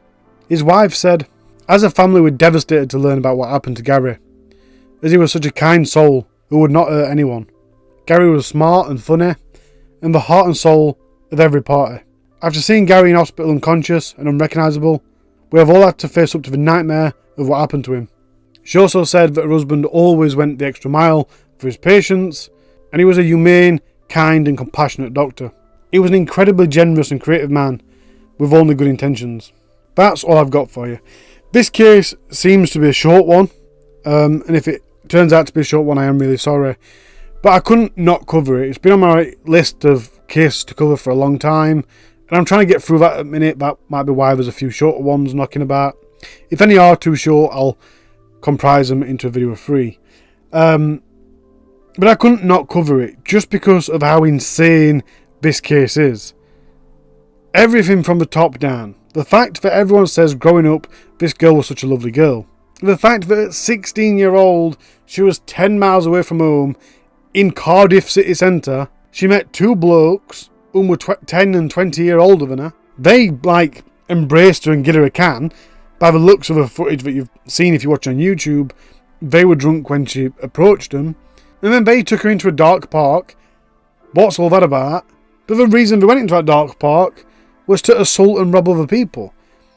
This case just doesn't make any sense. And if you've seen the video on YouTube and you're not listening to the podcast, you'll have seen Dionne's face, a mugshot. She is so arrogant and seemingly proud of what she's done. How does somebody that everyone says is such a nice person turn out to be like that? It's mind-blowing, heartbreaking, and soul-destroying.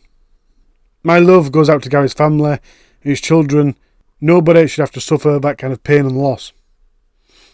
All I'm saying is, I love you. Take care of yourselves, take care of each other, and I'll see you next week. Bye.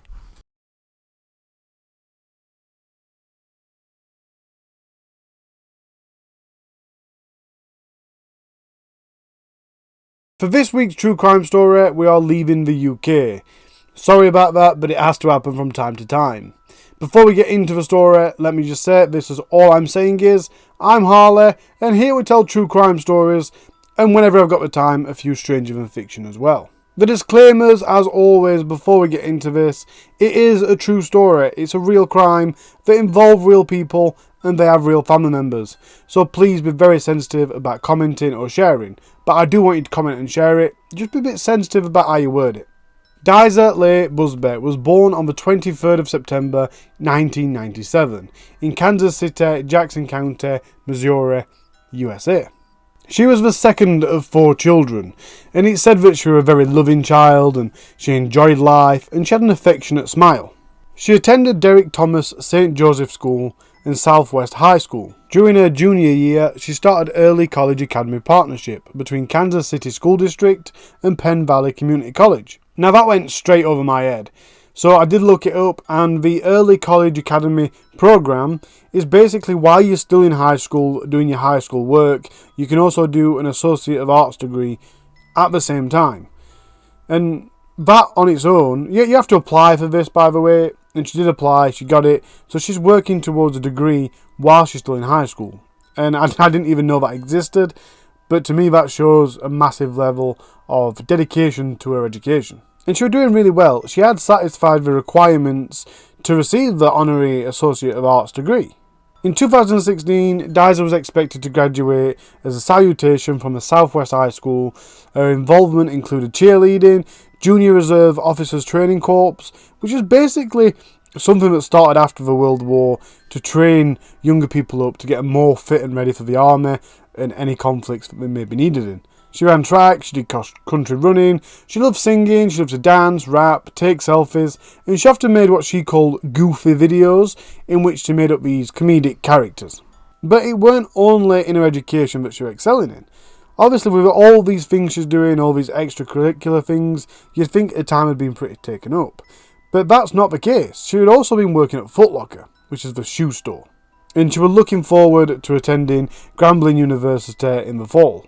Throughout her childhood, and not so much for her teens, but she did still attend, she went to the Lindwood Seventh-day Adventist Temple.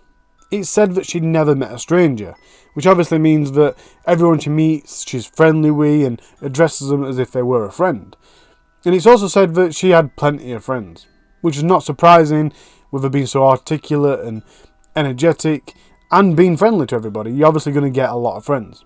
One of her best friends described her as a rose that grew from a crack in the concrete, and that is actually a Tupac Shakur song, and obviously it references the fact that something beautiful as a rose can come out despite all odds, rise into its beauty from when it shouldn't really rise, the rough concrete. On Monday, the 21st of March, 2016, at 12:15, Kansas City, Missouri police were dispatched to a motel. It was a 4 acres motel, room number 253 in Kansas City. Staff at the motel had gone into the room to clean, and they'd found a dead body lying on the bed. Of course, this was the body of Diza Bausby. She'd been found laid face up on the bed, with buttons missing from her blouse. The buttons were found on the bed at the side of her. She appears to have been redressed, with her pants only partially pulled up. Her body had multiple scrapes, some to the forehead, some to the neck, some to the lips, some to the nose, and I did read somewhere that there were some cuts and rips on her clothes, but I couldn't find that anywhere, so I don't know if that's true. But the cuts around her face and neck and stuff are definitely something that's persistent, so it seems to be true. At this point, Diza's mom, who divorced her dad 8 years before, thought she was missing. She hadn't heard that she'd been found. She hadn't been home for about 30 hours, so she phoned the police and filed a missing persons report. It weren't long after that she was contacted by the police, but we'll circle back to that in a minute. On the 5th of May 2016, Jackson County medical examiners ruled that the death was a homicide and it had been caused by asphyxiation by smothering. The body examination of Diza's body ruled that she'd been anally sodomized. And as I said, the police did contact her family, and they said that they'd last seen her the night before her body was found. That was Sunday the 20th of March 2016 at about 8:30 at night. On that evening, Diza had finished a shift at Foot Locker and went home. Then a few minutes prior to leaving the house, she'd had a phone call from her dad, Jerry Bausby. The room in which she'd been found at was rented on the day that she left home. It was rented at 9:30, approximately at night time. So it had only been rented an hour after that Diza had left the house. The motel CCTV shows Jerry entering the lobby in order to rent the room, and then he's seen walking out towards a vehicle which then drives towards the rented room. But interestingly, the next day when Diza had been found, although Jerry were nowhere to be seen, the car was still outside the room. And as I said, Jerry were nowhere to be found.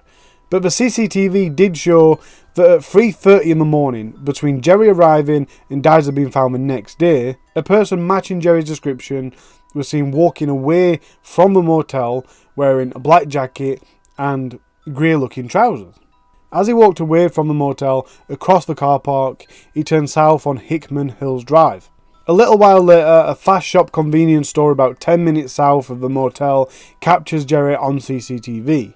This time it's definitely Jerry, and he's wearing a black jacket with grey looking trousers and a yellow shirt. He buys some cigarettes and leaves the store, but he is at no point seen returning to the motel. On the morning of Thursday the 24th of March 2016, 4 days after Dijah had last been seen alive, at about 9:30 in the morning, Jerry K. Bausby was arrested. He was arrested at 8215 Trust, and he was still wearing the same clothes that he'd been seen wearing on CCTV. During police interrogations, Jerry did admit that he'd picked Dijah up. He even admitted to taking her to the motel room and hiring the room, but he insists that that was for her and some friends. He then went on to state that he only stayed at the motel for 20 to 30 minutes. He then left and walked to a friend's house, and the reason that he walked on foot was because his car wouldn't start. Also adding that when he left, no one was in the room other than Dijah herself. Jerry denied ever having sexual intercourse or a sexual relationship with Dijah. And obviously at this point, things aren't quite right. Something doesn't seem right, something doesn't seem normal. He says he was only there for 20 to 30 minutes, but he had been seen leaving the motel, or somebody that were 99% likely to be him, leaving the hotel 6 hours after he'd arrived. So why would he lie about that? Obviously, this is sketchy as hell. There ain't a doubt in anyone's mind at this point that he's the person that's killed his daughter. The police got a search warrant and they processed Jerry, taking DNA samples and just checking him in person. Another interesting thing to note here, about this time, 4 days after a body had been found, that Dijah's mom had issued a protection order against Jerry Bausby, and she also filed for full custody of the children.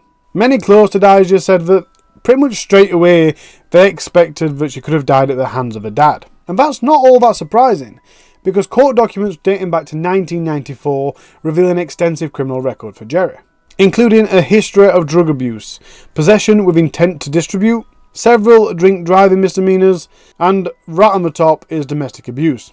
Over the years, protection orders had been issued against him, and then they'd been dismissed. In 2005, he also pled guilty to 2 counts of domestic assault in the 2nd degree, for physically abusing a family member, including hitting, kicking, and throwing a television at the victim. He'd also pled guilty for violating a protection order that the victim had issued against him. While he was receiving long-term substance abuse treatment at Ozark Correctional Center in 2006, he wrote a letter to the Jackson County judge asking for forgiveness for a minor infraction. He said, "I miss my kids dearly, and I can't wait to get free, to be able to find out what's going on with them. I never wanted my kids to be shocked like this in their lives and around strangers." He also goes on to talk about how he endured serious abuse as a child. "This is not something I had planned on my children to have to go through." 6 months after Dijah had been found, on the 19th of September 2016, Kansas City Police Crime Laboratory reported in court that they'd found DNA that matched Dijah's on a penile swab from Jerry. They also found DNA of Jerry's on swabs from Dijah. The swabs were from her mouth and from her anus. Jerry Bausby was charged with first-degree murder, sodomy, incest, and sexual abuse. Jerry was sentenced on the 20th of September 2016. In court, the Jackson County prosecutor took out a phone and started a timer. The court sat in silence for 30 seconds. After the 30 seconds, she exclaimed, "This is how long she fought. It's a long time to go without a breath." Then she slammed the phone down. The assistant prosecutor said, "Every place we look, we find the defendant. His DNA was all over Dijah." In her sister's victim impact statement, she said they both experienced hell on earth while they were growing up. "It felt like we were unworthy of a good life. But she was determined. Her happiness in a world of evil. I wanted to be just like her. Life was so traumatic for Dijah, and it ended so traumatically. He was supposed to protect her, and instead he killed her. He's a monster." In their closing arguments, Jerry's defense attorney claimed that there were insufficient evidence to prove that he'd killed Dijah. She even went as far as to argue that what happened that night before Dijah had died was consensual. Why would she drive with her father to a motel if she didn't want to have a consensual sexual relationship with him? Why would she remain there for hours if she didn't want to be there? Most teens would probably go there to get drugs or alcohol. She was going there to have a secret rendezvous with her dad. She's not a victim, she was a willing participant. Of course, Jerry also made a statement in court, and I suppose it's moments like that that you really get to know a person. I mean, are they regretful, are they emotional, are they empathetic, or have they just sat there not giving a damn? Daja's auntie had previously said that Daja had a lot of respect for her dad and she really did trust him. She said that she was appalled to see that Jerry were unwilling to take responsibility and show any remorse. Yeah, that's right, no remorse and not willing to take responsibility. Because he said things in court like, the incest virus made its way to me. What the hell is an incest virus? He then went on to refer to the murder of his daughter an extremely unfortunate occurrence. But he went further than denying culpability. He seemed unfazed with the entire thing, and he claimed he was the victim. He took to the stand and spoke for 45 minutes. Throughout his entire 45 minutes, he only mentioned Daja once, and that was to say, yes, Daja was a star. A release from Jackson County Prosecution Office said he blamed racism and what he viewed as slavery in modern America as forming him into what he was. During his rant, he talked about his schizophrenic mom, who he claimed used to beat him with electrical cords. He talked about his mental health issues, racism, and conspiracy theories about the criminal justice system. But it weren't enough. It was quite clear to the court that Jerry Bausby had done these crimes. He was sentenced to 2 consecutive life terms, 1 for second-degree murder and 1 for sodomy. He was also sentenced to another 4 years for incest and another 7 years for sexual abuse. In the aftermath of Daja's death, a memorial garden was unveiled at the Penn Valley campus, and weeks after her death, her classmates dedicated the commencement event to her. The chair that she would have been sat on was draped with her honour cord, academic hood and picture. Daja's mother was presented with Daja's associate's degree. That's all I've got for you. Sorry if you like the UK true crimes, but every now and again we do have to venture out. This caught my attention and I thought it was worth telling because no one's really told it before, and it's quite a sick story. There is also bits of information that I'd have liked to have got that I couldn't get, so I'm very sorry if you think it's missing vital parts of information. It is a very sad story, and I don't think there's a massive lesson to learn here, because I don't think we should not trust people. It's very hard, it's very heartbreaking, and I'm very much looking forward to seeing what you think about it. And if there's any advice that you think's applicable to this, please do put it in the comments. Thank you for watching. Next week, guys. Can I have the police to 63B Tarnacoy Road for possible murder, please? What do you mean a possible murder? Brian Whitelock, who I've just reported missing, has come out to the girl's house and he said he's killed her. I'm so sorry, Brian Lyndon Whitelock was born on the 28th of February 1967 in Clydic, Swansea. On Friday the 13th of October 2000, 33-year-old Brian was with his 27-year-old brother Glenn and 29-year-old Nicholas Morgan. It's said the three of them were quite heavy drinkers, and on that night they'd met up at Glenn's house on Portmead Avenue, Blaenau-Mice, Swansea. During the course of the night, an argument broke out, and as a result, Brian attacked Nicholas with a hammer. The attack was fatal, and in a desperate attempt to cover up what he'd done, Brian went to a local petrol station, got some fuel, came back, and set fire to the house. At the time he'd got back, his brother Glenn had fallen asleep. Maybe he knew, maybe he didn't know, but either which way, he still set fire to the house, but not before he'd taken £1,000 belonging to Glenn. He then escaped over the garden fence.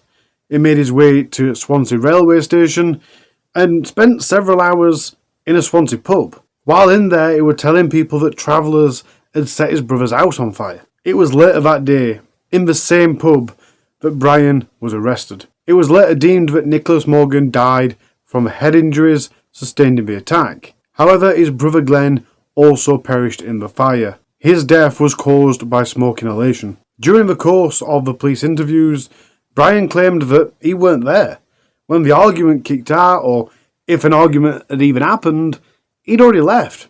He'd gone to go poaching. But he had also made a fatal mistake.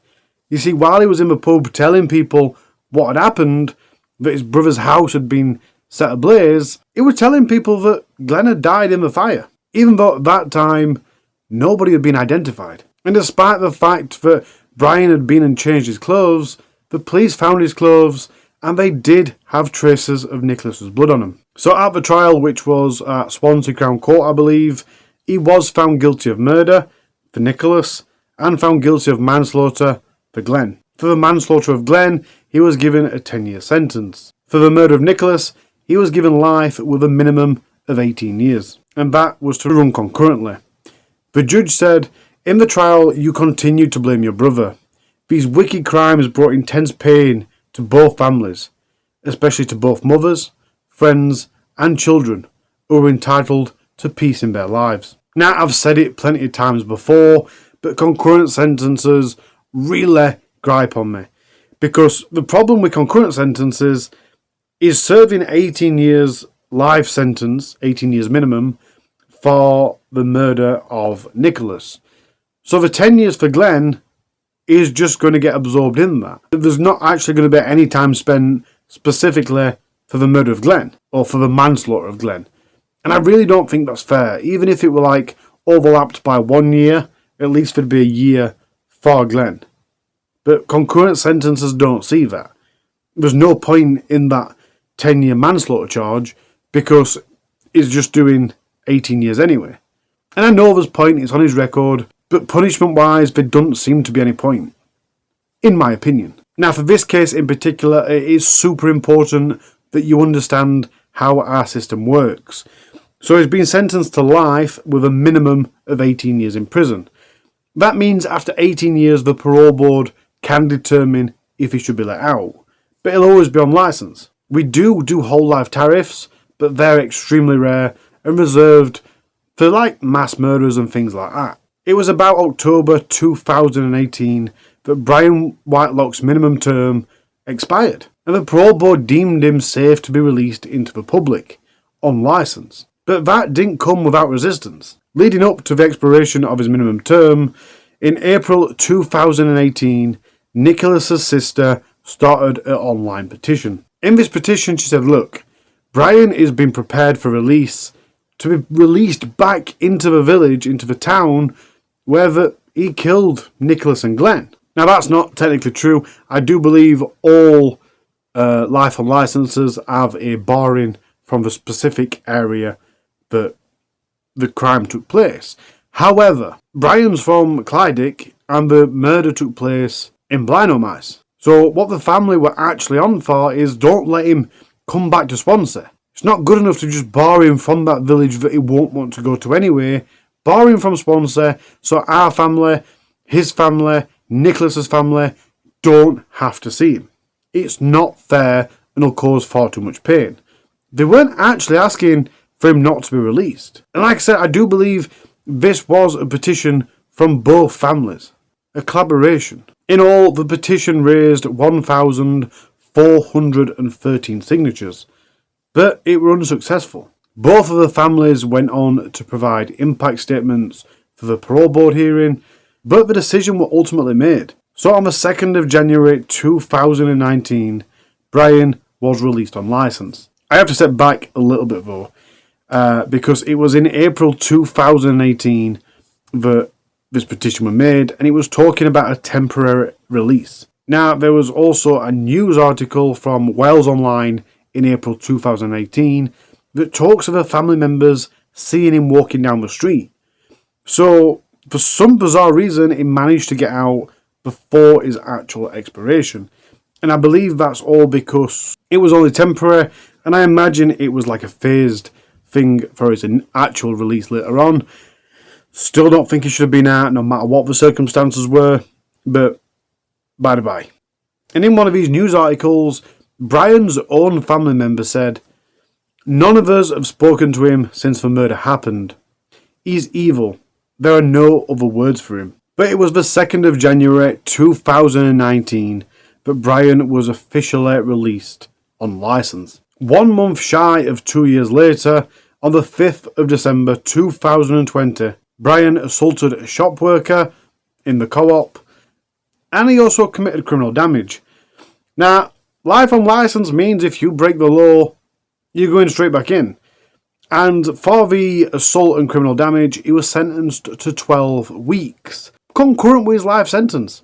It doesn't matter what the sentence is, you're back in prison, so it's down to the parole board again to see if you can ever come back out. But lucky old Brian, the parole board deemed that it was safe to be released. they were going to give him another chance outside of jail, and that was in October 2021. He was released on licence once again. On his release, he moved to Tinnacoid Road in Clydic, Swansea, and that's how he became neighbours with 71-year-old Wendy Buckney. Wendy was a retired horse riding instructor. She'd been known for her kindness and generosity. She was described by her family as a much-loved sister and auntie, whose kindness, laughter and spirit touched the lives of so many. Wendy had been born and raised in Clydic, where she still lived. As one of 8 children, Wendy had a close bond with her family, and that included her 16 nieces and nephews, who in turn were devoted to her. She also had 2 stepsons, and despite a divorce, they remained close too. And of course, with being such a nice person, it weren't just Wendy's family that were close to Wendy.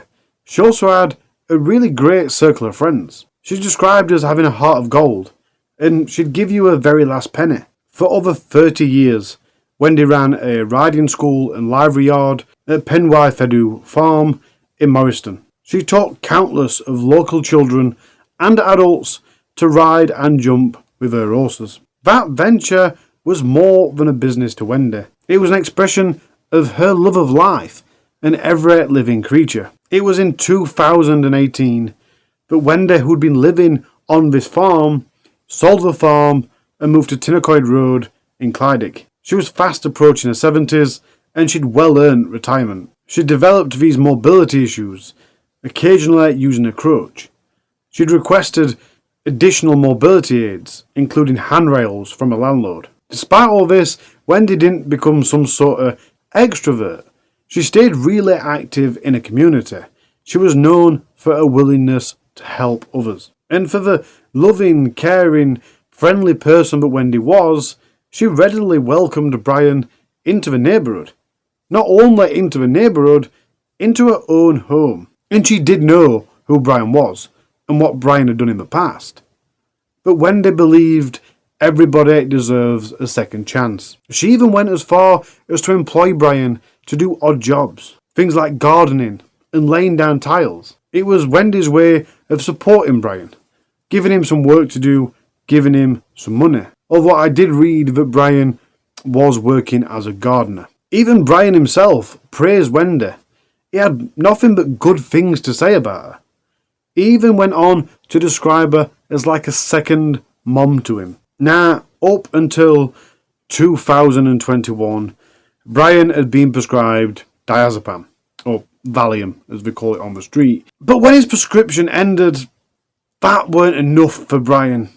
He soon took to the streets and started getting Valium illegally, which, by the way, is a breach of his bail conditions, an opportunity to go straight back to prison. But that's even worse than it sounds. It's not only a breach of his bail conditions. A report in 2016 by the probation service found the risk of Brian reoffending to be low, but it stated the risk would increase if Brian relapsed onto substance abuse. In fact, I think it actually said substance use, not just misuse, not just abuse. And it is also worth noting that on the night he murdered Nicholas, he was high on Valium. So it's only logical to keep away from it, right? Unfortunately, this is a true crime case, so you know that's not what happened.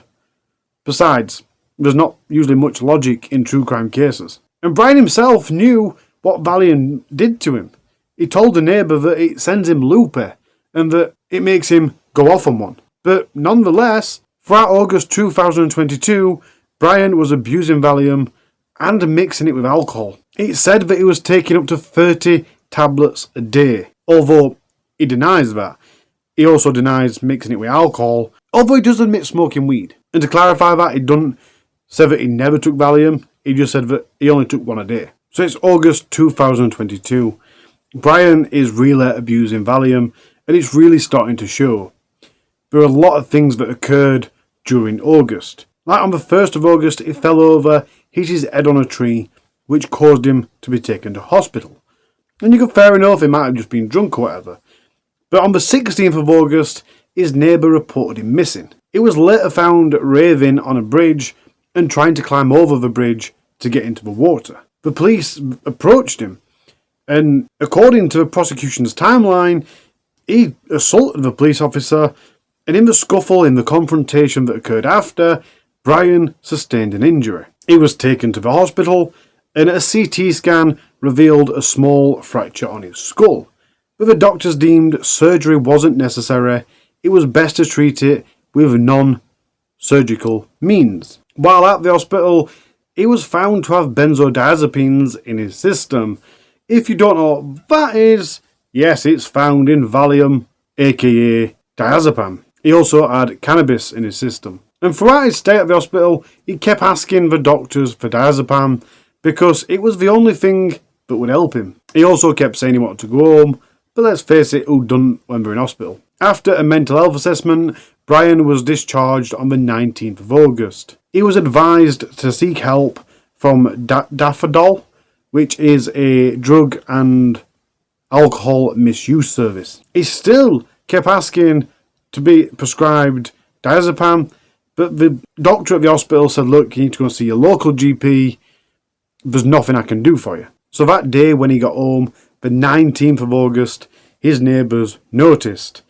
And he was limping and shouting police brutality and shouting about how officers had broken his foot and killed his dog. Later on that night, he was heard smashing up his flat. The day after, on the 20th of August, he was out shouting at children in the street, talking about a neighbour's dog that had that C word that 2019, you know what I mean, the coffee thing, the thing that makes you cough. But it said that the children in the local area knew what he was like and they liked to antagonise him. Somebody must have reported him though, because the police did turn up and speak to him. Then later that night at 11 p.m, he was seen across road having a conversation with the CCTV. And I believe that's the CCTV that is above Wendy's flat. A neighbour that were witnessing this phoned 101, which is the non-emergency police phone number. That were at 2 a.m. and they said that they thought that he were having a mental health episode. And as you can see, throughout this month, Brian is just spiralling out of control. He's using more and more drugs and his mental health suffering. All the neighbours at this point, by the way, were pretty much always filming him. Be it on CCTV or handheld devices, he was just acting so strange that they were documenting his behaviour. Brian, try and talk to me. Alright, take your time, take your time. Where's your phone, mate? Have you got any family I can ring? Take your time, Bri. And the judge would later say that Brian isn't a drug addict. He was just hell-bent on consuming drugs and alcohol, knowing full well how dangerous this made you. All your inhibitions were swept away, and what was left was the explosively violent man inside you. It's important to note here as well that Brian was offered help, but he rejected it.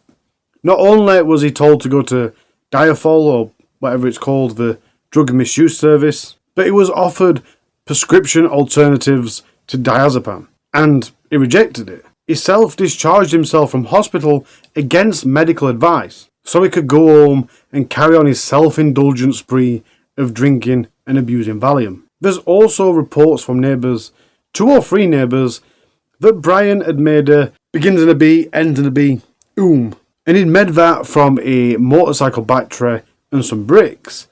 He'd placed it on his windowsill and said if the police ever tried to force entry into his flat, if the police ever tried to get into his flat, he would use it. But all of this leads to the 22nd of August, 2022. That is the last night Wendy was seen alive. It was at 10 to 7 at night. She'd just got back from the shops in a Land Rover car. She went inside. A minute later, she comes back to her car and then goes back into her flat. Just over half an hour later, at 24 minutes past 7, Brian Whitelock leaves his flat and walks over to Wendy's flat. He can be seen gesturing towards the CCTV, which is attached above Wendy's flat.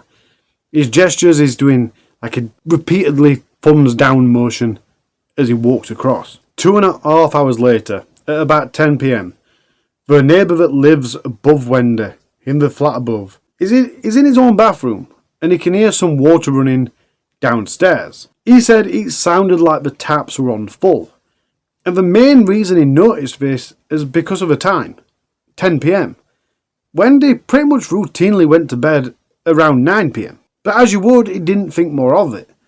Then he could hear voices. It was his friend and neighbour, Brian, and this voice was coming through the floor from Wendy's flat. Brian were downstairs talking, but he couldn't make out what he was saying. Brian were mumbling, and his speech was slurring, and he couldn't get his words out properly. But this neighbour, knowing that Brian and Wendy were friends, didn't think much of it. So 20 minutes later, he went to bed. When he gets to bed, he can hear this banging or thumping. It sounds like furniture's been picked up and put back down. Still thinking of it quite innocently, and as you would because she employs Brian to do the odd thing, so maybe they're just redecorating or whatever. He takes his medication for pain relief and goes to sleep. Then, a few hours later, in the early hours of the morning, about 5 a.m, back across road at Brian's flat, his joint neighbour is getting some concerns of his own. Now, interestingly, he's concerned because he can hear water running. But obviously, he's all the way across road, he can't hear the water coming from Wendy's, it's coming from Brian's flat. And it's 5 a.m. and he's thinking about all the things Brian's been doing lately, so he gets really concerned and he goes to Brian's flat. When he gets there, it's not secured, so he goes in. And soon as he's in, it's apparent that Brian's flat has been absolutely trashed. Brian does this quite often, so maybe it's him. But Brian's nowhere to be seen. The taps are running. God, I hope everything's okay, you know? What else is he supposed to think? But again, with Brian's recent behaviour in mind, he thinks, do you know what? I'm just going to turn the taps off. I'm going to go back to my own flat, ride it out for a bit, and then come back later on because Brian's probably going to show back up. So he does. He turns the taps off and he goes back to his own flat. A few hours pass. It's now 14 minutes past 8 in the morning, and he goes back round to Brian's flat to see if he's shown up, to see if he's okay. But there's still no sign of Brian. So he thinks, do you know what, I've got this police friend, I'm going to phone him, get advice off him. And it's about this time that he's looking out of his bedroom window, and he can see Wendy's light. It comes on, then it goes off, and then it comes back on again. This police friend had informed him to just phone the police, report him as missing. So he does that, and then he thinks, you know what, Wendy's a good friend, she'd definitely be concerned about Brian, so I'm going to go over, see if she's seen Brian, and if not, tell her what's occurred, and she'd probably be concerned, she'll want to know. So 7 minutes later, 21 minutes past 8 in the morning, this neighbour goes across road to Wendy's flat. When he gets there, he can hear something from inside. He can hear a person. But before he gets to the door, all of a sudden, Brian comes barging out. And horrifically, he's covered in blood. Brian then starts kneeling on the grass in the front garden. He's grabbing the dirt and grabbing the grass and he's wiping it all over himself. And he says, I've killed Wendy. There's all flesh hanging off her. She's face down on the floor. I don't know why I've done it. She was begging me to stop. So this neighbour then phones back 999. And he says, look, I've just reported Brian missing. I've found him. It was across road at a female neighbour's house. And he's just come out saying he's killed her. Some of the transcript is, he's washing himself in the grass now, on the front. His boxer shorts are covered in blood. Then he turns to Brian and says, what do you mean she couldn't help it? Get away from me now. Stay away from me. You stay away from me. I'm telling you, I'll fucking knock you out. He continues his conversation with the operator. He's wiping the windowsill outside, rubbing himself down. He said he thinks she's dead. He said, she only turned around so I killed her. Beat her up. Other things that were said during the 999 call include, I don't even know why I've done it. She's the nicest person in the world. I didn't want no money off her. She gave me loads, and now I've killed her. I've hit her over the head. I just snapped. There's no reason. I killed her. I deserve to be locked up. I think I've killed her. I have killed her. She only turned around, so I killed her. I never realised what I'd done. I have got a clip, but after writing this, one or two things started to appear on YouTube, so it might get copyrighted and I might have to remove it. So if there's no clip here, I do apologise, but fingers crossed there will be a clip now. Southwest Police, can I help you? Can I have the police to 63B Tarnacoy Road for possible murder, please? What do you mean a possible murder? Brian Whitelock, who I've just reported missing, has come out to the girl's house and he said he's killed her. Right, okay. What was the address again? Look, 63B Tannacoid Road. Tannacoid Road. 64A. Get away, bro. Stay away from me. So, has he got any blood in him? What's happened? Covered in it. He is covered in blood. Wendy! Whose house is You it? killed her. Look, Wendy's house, but he's telling me he's covered in blood. And Stay away. Wendy lives in there, is it? Yeah. I think I have killed her. Yes, I have killed her, he's saying.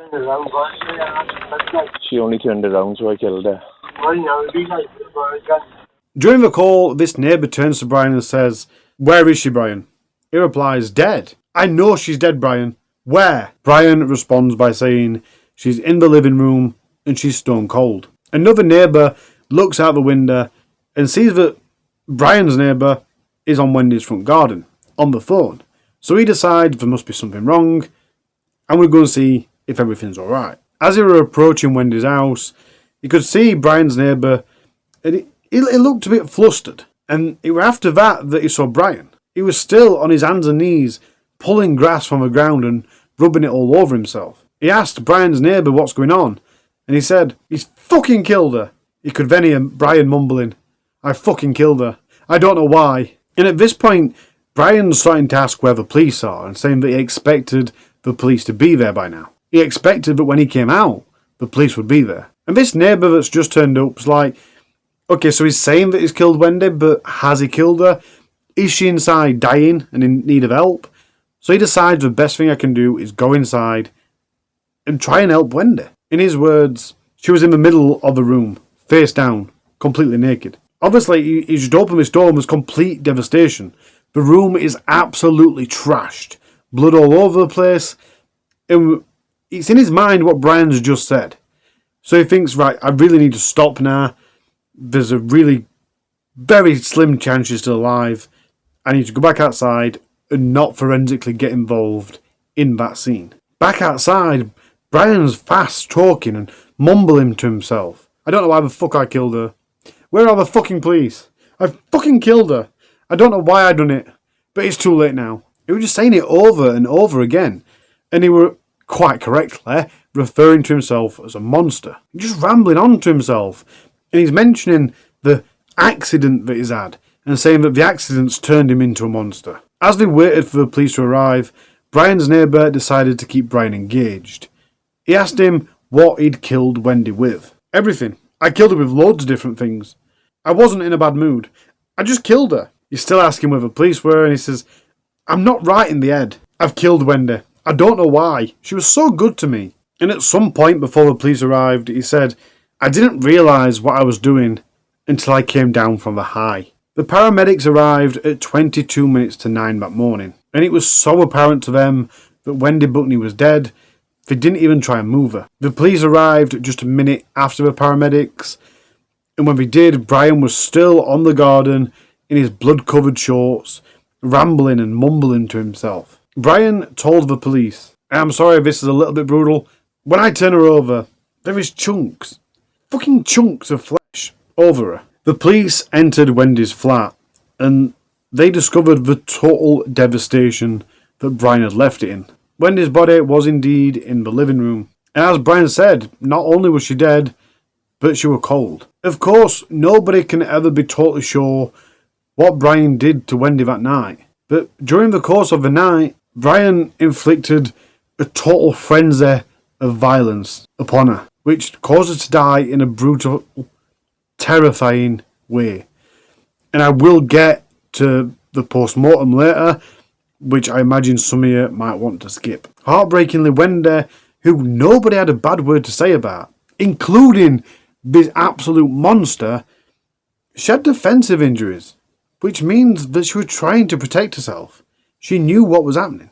But she was old. She was vulnerable.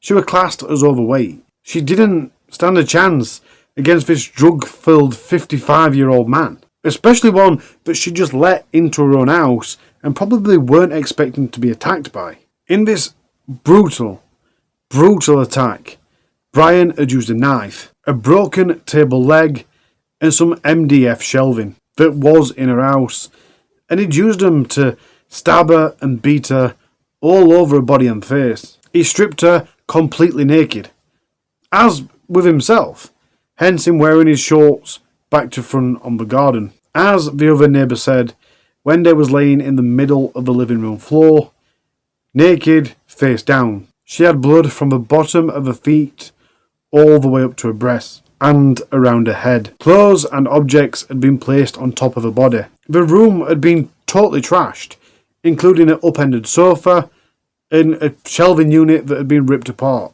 You might not want to hear this, so mute for 10 seconds. Even bits of her flesh were found on the walls and ceiling. Here's some more footage of his arrest, but again, if it's been cropped out, I am very sorry. I'm so f***ing sorry, like, for her, like, for when we, like, wait till you turn her over. Right, that's the same thing at the moment. For the me army defence, I'm answering questions, subject to anything you do, same with evidence. Anything you say now is evidential, alright? I know he's on so it can't be like. Only now I come around. Right, you're under arrest. Listen to me now. Listen to me. You're under arrest, mate, on suspicion of murder. Don't have to say anything. For the me army defence, no questions. Subject later line in court. Anything you do, say. When Brian Lyndon Whitelock was arrested, he said, Yeah, I don't know why I done it. I'm only now coming around. I just done it for nothing. Like, I don't understand why, like, I've got that C word that makes you cough. Guys, there's something fucking wrong with me. She's definitely dead. Because when you turn her over, she's absolutely fucking shocking. I tried to clean her up, like. Why did I do that, like? I don't deserve to be alive, like. I fucking snapped. I pissed myself while I was doing it, like. She was begging me to stop. I touched her. She was stone cold. She's definitely dead. It's like she's fucking ripped apart, like. Ripped apart. He was mumbling and occasionally incoherent, but he went on to say she was begging me to stop. Chunks of her falling off her. It looks like I have fucking tortured her. I have. I literally have. Oh my god. What have I done? I don't even understand what I've done. I definitely killed her. I'm not doing another life sentence. Even in the police van, Brian was speaking rapidly, without pause. I banged my head on a fucking pipe, and since then they've been giving me Valium. Oh my god. What have I done then? I don't understand why. That's plenty my for that. My car's sick as well. I don't know. That's fine. I tell you, for we got to walk us in road. When they tell you, I'll say, definitely killed her. And through this drug-fueled mess that Brian's in, and probably some sort of messed up psychosis in his head from what he's just done, because it's absolutely horrific, he's in the back of a police van and he's like bending down double over and he's wiping his nose on his thighs, and the police officer tells him to stop it. I wiped everything. I was in the process of standing everything up. He's been talking that constant and just constantly talking that one of the police officers can be heard in the recording saying he hasn't stopped talking. I mean, that's how much he was talking. These police have witnessed people that are on drugs and whatnot else going on and on. But he's been that extremely. These police are like, he really hadn't stopped talking. Even when he got back to the police station and he was put in his cell, he was still laid in his cell, mumbling to himself. In police interviews, he told police, she said, "Now's your chance, if you want to have sex." She repulsed me. Like, fuck's sake. I'm 56, you know. My girlfriend's 38. She was going to have sex with me, like. 17 hours after his arrest, he had a blood test, and that found benzodiazepines. Yes, again, Valium, diazepam, whatever. Cannabis was also in his system, but no alcohol was found. It said the level of benzodiazepine that was in his system was consistent with both therapeutic and recreational use. But bearing in mind this is 17 hours after his arrest, and that was done in the morning. It'd been at Wendy's most of the night, although he claimed that he went home and had a shower. That's why the taps were on. But you know what I'm trying to say is, if this could have been a good 24-hour plus since he'd had any, and it weren't possible to back calculate it. So it is quite likely that there was a lot of these benzodiazepines, this Valium, in his system when he went over to Wendy's house. Despite the apparent evidence of SA and Wendy being naked, which in its own way is SA. Forensic evidence showed that he hadn't ejaculated in or on her, which is such a small saving grace. Trust me, you'll realise how that's such a small saving grace. That being said, an element of old sperm had found its way from his boxer shorts to her vaginal area. We are approaching the point where you might want to stop.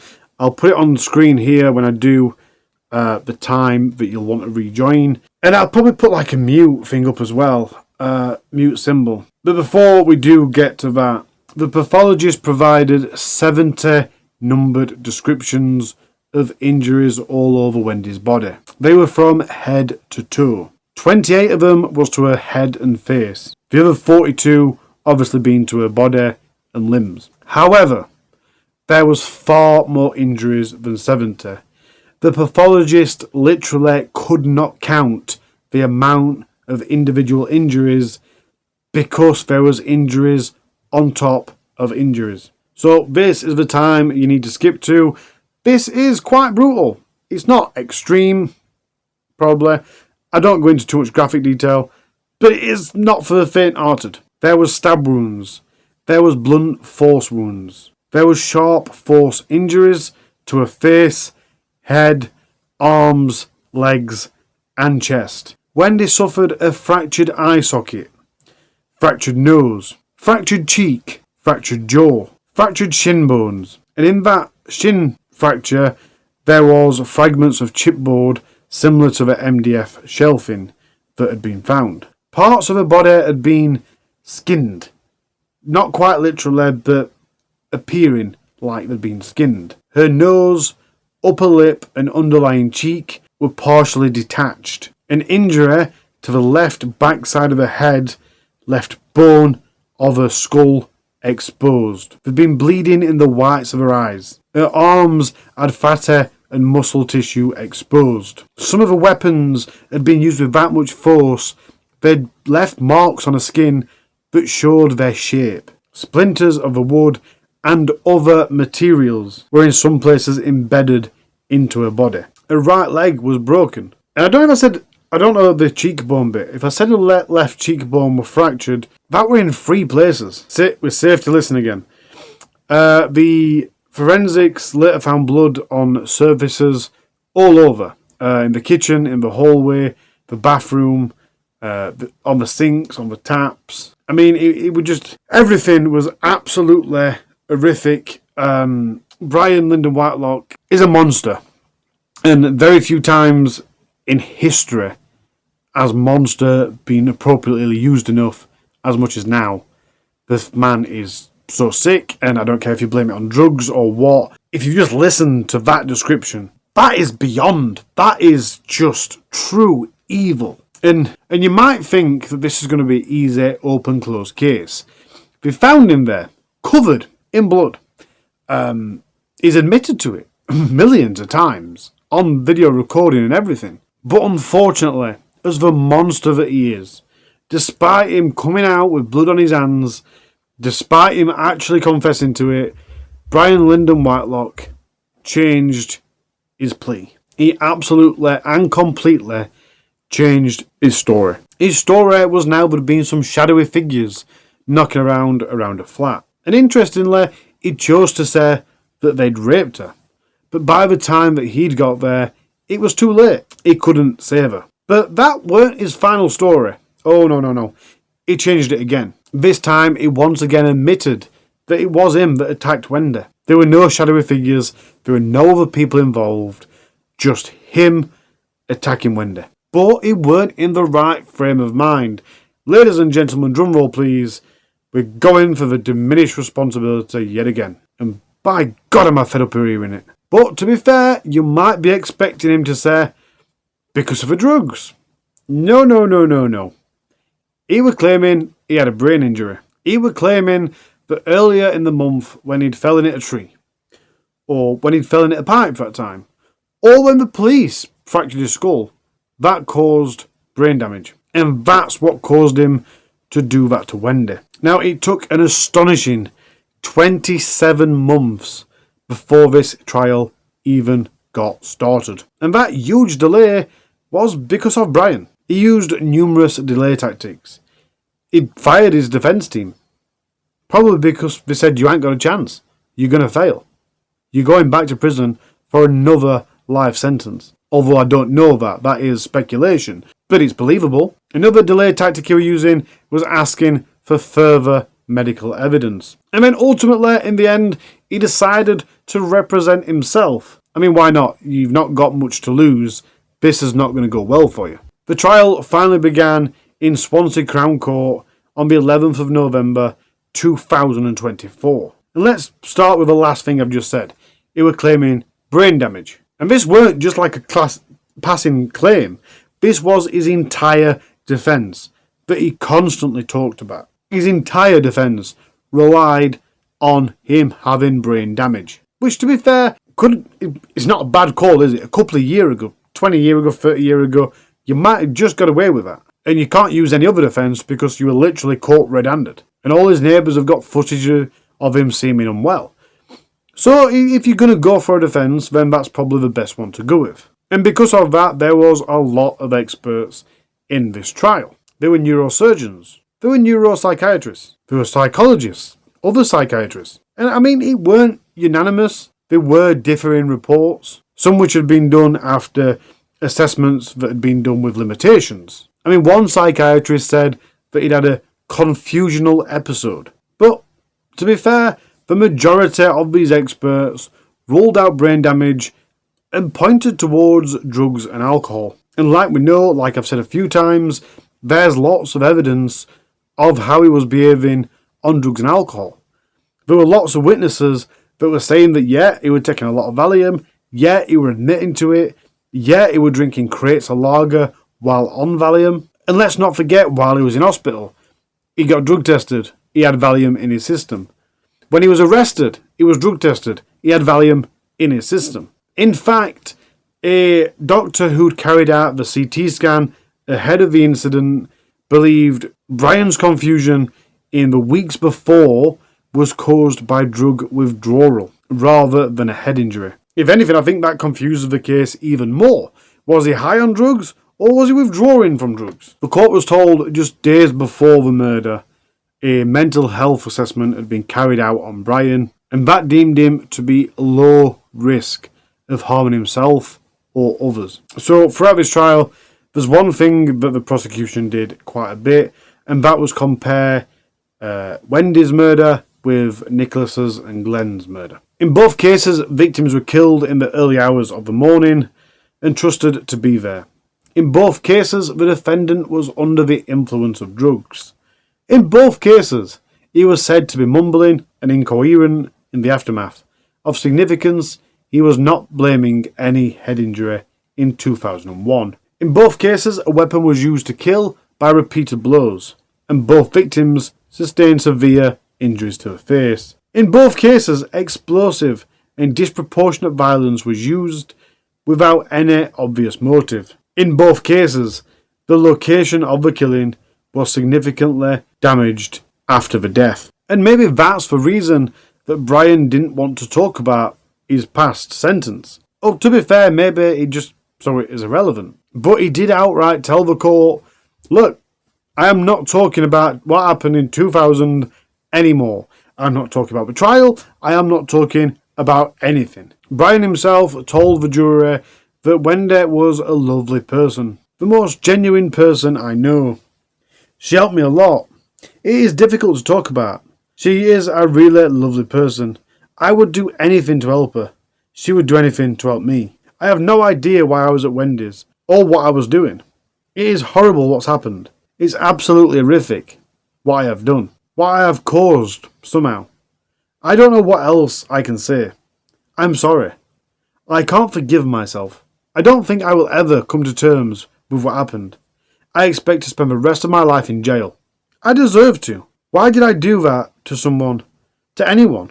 To Wendy? Someone who was so nice to me.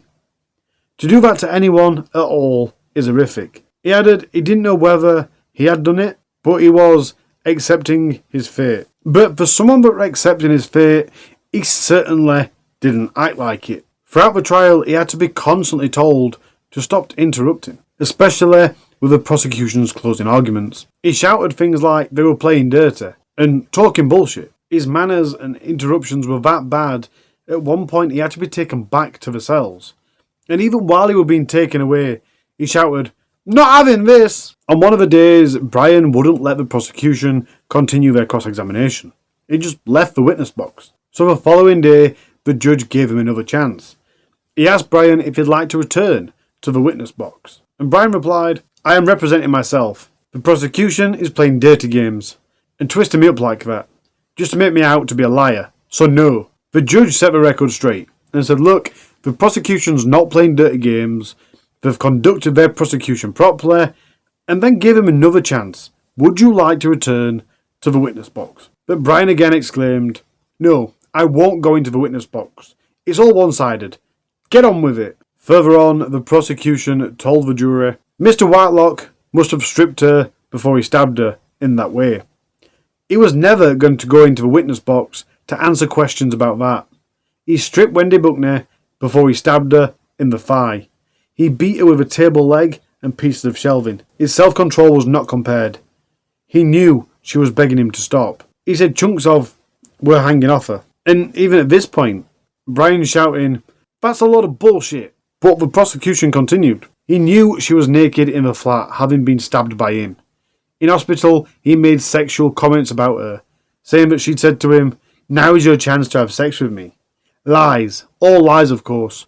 But he knew the sexual nature of what he did would emerge. They told the court that Wendy had been sexually interfered with. At which point, Brian, once again, shouting out, "This is all wrong. All wrong. I'm not having it. It's all bullshit." But after a very painful and long 2-week trial, it took the jury just 30 minutes to unanimously find Brian Lyndon Whitelock guilty of murder. Following the verdict, the judge turned to Brian.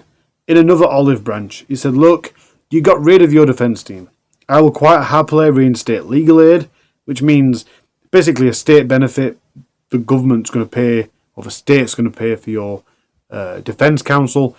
Is going to reinstate that for you if you want to take it up. Because even at this point, you see, the verdict's been delivered guilty, but there's now an argument of what the sentence should be. Aggravating factors, mitigating factors, it's all things that the defence and the prosecution can put forward. So the judge offers him this again. But Brian replies, "What's the point? What's the point? Really? Really?" He then turns to shouting at the jury, "I hope you all suffer a brain injury. I hope you all suffer a brain injury. I hope you all suffer what I went through. You are all bang out of order." Of course, the judge ordered his immediate removal. And of course, Brian was still shouting as he got dragged away. So much for accepting his fate. And then once he'd been removed, the judge turned to the jury. "I apologise for that disgraceful incident. I assure you he is in a place from whence he can do you no harm." Now, before we get to the sentencing, I want to stress to you some information about the whole life sentences. As I've mentioned at the beginning of the video, they are extremely rare. Since the introduction of whole life sentences in 1983, approximately 100 people have received a whole life sentence. That's over 40 years and only 100 people have received it. As of June 2023, in England and Wales, there was only 65 prisoners serving a whole life sentence. That's it, just 65. So, the judge came into court that day, talked about, got the prosecution's points. I don't know if he got any points off Brian, but then went to consider his sentencing. It was very much expected that the sentence would either be a whole life tariff or life with a minimum of 30 years. And thankfully, when the judge returned, he said the starting point for Brian's sentence would be a whole life tariff. But then there's the aggravating and mitigating factors. The first aggravating factor is the sustained, exceptionally cruel and sadistic violence. The second was the use of a knife and other weapons. The third was the SA. The fourth was the degradation of the victim, which includes pretty much everything that I explained earlier that had been done to the body, including piling things on top of her. The fifth is the voluntary intoxication of diazepam and alcohol, despite the fact that Brian knew what effect that had on him. Sixth was Wendy's vulnerability. Moving on to mitigation, the judge said the brain injury weren't going to be any part of the mitigation because he didn't deem it to be relevant, which left three main mitigating factors. Lack of premeditation. He apparently had shown some remorse, which the judge said was at the scene when he came out and he's what they've done, why have they done it, all that malarkey, and apparently during the trial. But he did emphasise that Brian had never accepted responsibility. And the other very weak mitigating factor is that Brian pled guilty to manslaughter. So what it's basically saying there is, although you're not pleading guilty to murder, you aren't trying to say that you didn't do it at all. And again, I don't understand how he could possibly say, I hadn't done it at all. It was literally caught red-handed. So yeah, they're the four mitigating factors. And with all that said, I'm sure you'll be extremely pleased to know that at long last, Brian Lyndon Whitelock was found guilty and sentenced to a whole life tariff. That means he will never be able to be eligible for parole. Quite annoyingly though, Brian didn't see that sentencing because he turned off the video link. In a statement, Wendy's family said, "Today's verdict brings some measure of justice for Wendy, who was taken from us far too soon.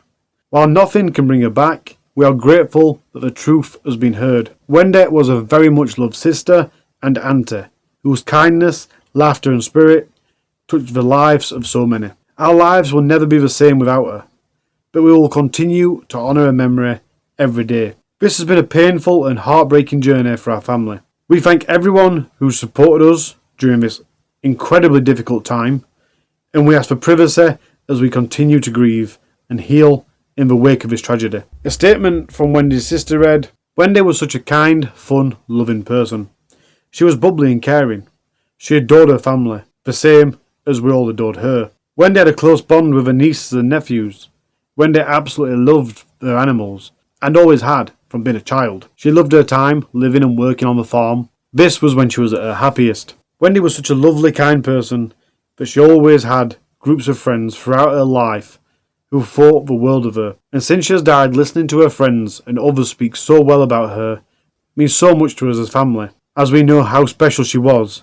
But hearing this from others makes it more special, and knowing everything that is being said about Wendy is sincere. Our minds are constantly full of the question that is constantly in our minds is why? Why would Brian Whitelock do this to the person who gave him little jobs just so he had cash in his pocket, so he could put food on his table and feed his dog, or as Wendy did on occasions, buy him shopping? Brian Whitelock has robbed us of our sister, auntie, friend, the conversations that will be no more. There will always be an empty void, an empty chair. Brian Whitelock may only be a small man. However, Wendy was an elderly lady. She would have never been able to fight him off. We can never move on from this. However, we want justice for our sister and auntie. This is what she deserves, and nothing less.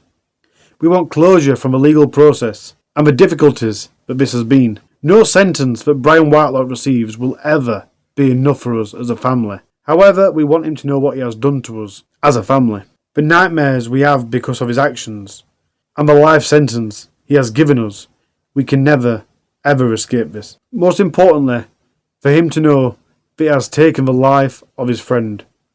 The person who never did him any wrong, when his only fault was to care too much and believing everyone deserved a second chance. She believed she could help you, Brian Whitelock, and this is how you repaid her kindness and her friendship by taking her life. The very last thing I've got to say is the probation service did comment on this. They said they was conducting a review, and the parole board spokeswoman said, "One case is one tragedy too many, and we take these extremely seriously. Where this happens, the parole board is committed to doing everything it can to learn the lessons that will help to prevent further tragedies." As you know, I like to finish my cases with helpful information, but you know there ain't any. Sorry, my eyes are watering. There ain't any. It's shit. And maybe, just maybe, if there's a lesson to be learned, it's that if somebody kills someone cold-bloodedly, or if someone's addicted to drugs and they can't stop, but they kill people while they're on drugs,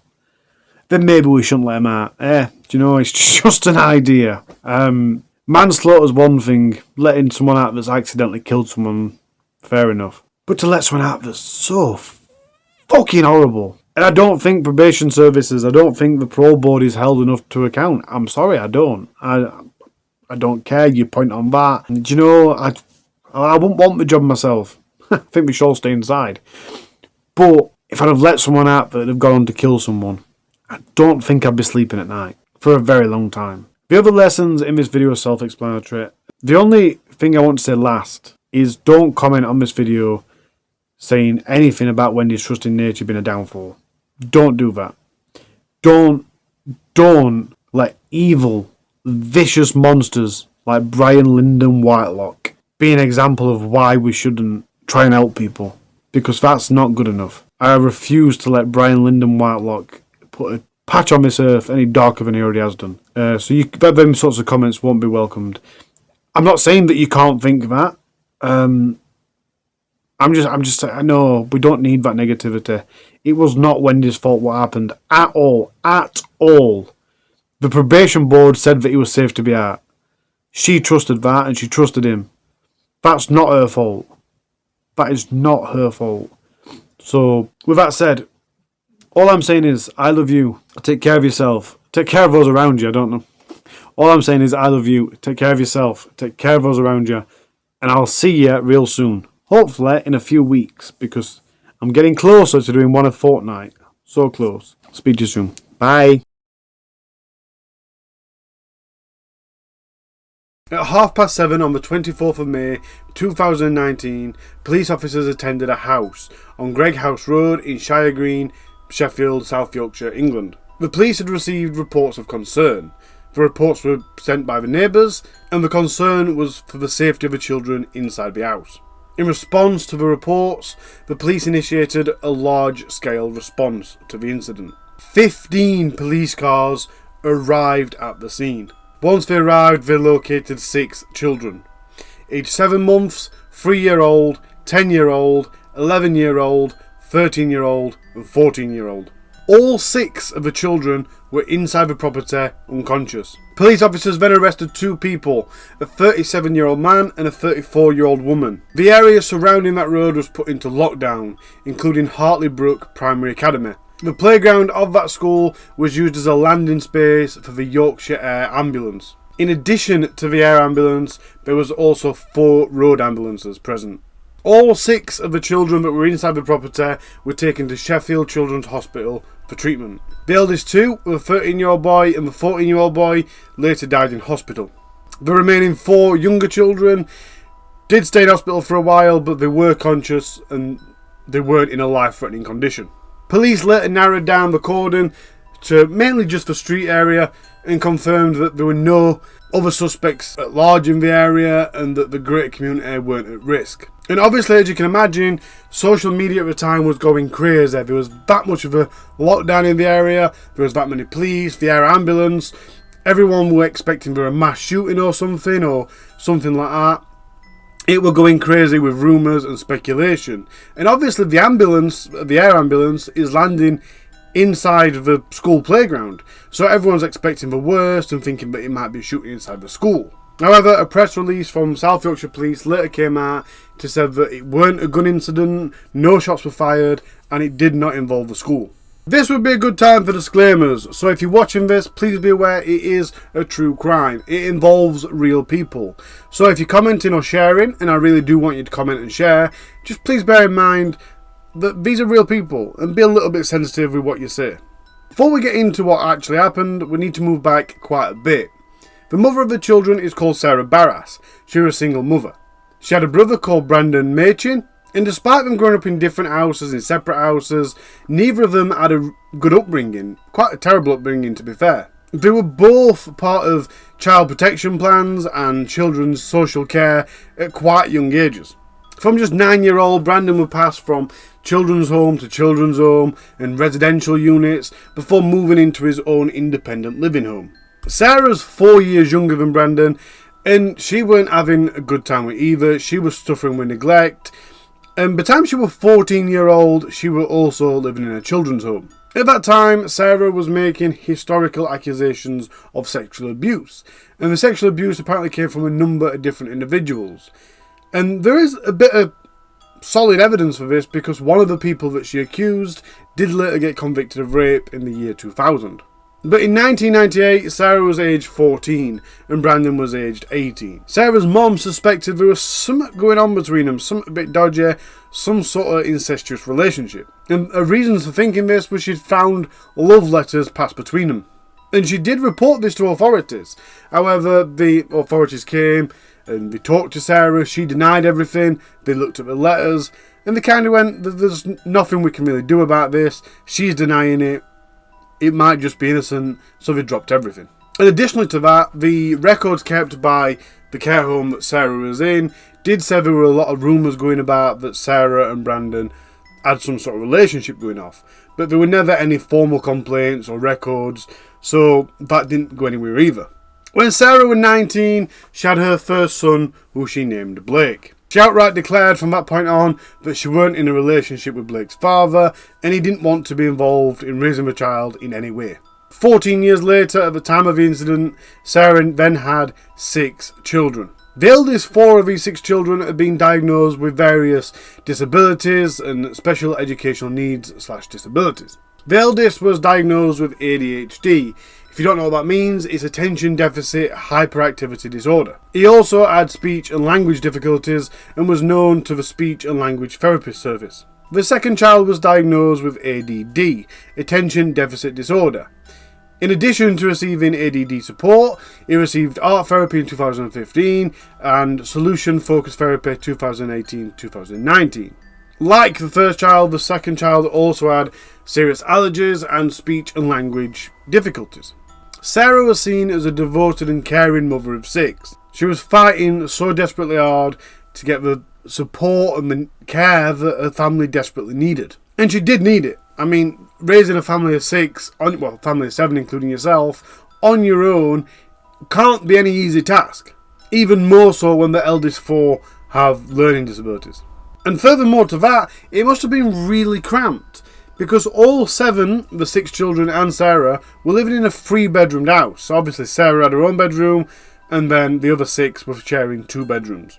As we'll discuss in a minute, the family had a lot to do with social services, but the professionals' view of Sarah's parenting was overwhelmingly positive. She was seen as competent, caring, articulate. She supported her children and fought hard for the children's access to appropriate support and help.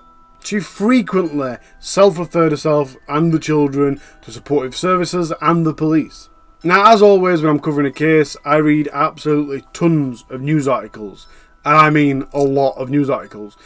And I noticed with this one, a lot of the articles like to inform you that 6 months leading up to the incident, social workers visited the house 13 times.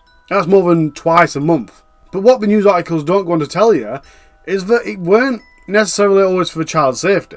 I read the 27-page serious case review submitted by Sheffield Children's Safeguarding Partnership, and more often than not, the social worker went round to the house because of the child's behaviour or because the school had said something. There was only really one incident that came down to Sarah being an abusive parent, and I don't think that even resulted in a social worker visiting the house. That incident was basically the second eldest were in school and he was squeezing his genitals. And when a teacher asked about this, he said, well, I've seen my older brother doing it, so I'm doing it. And when the school phoned Sarah and told her, she said she was going to batter him.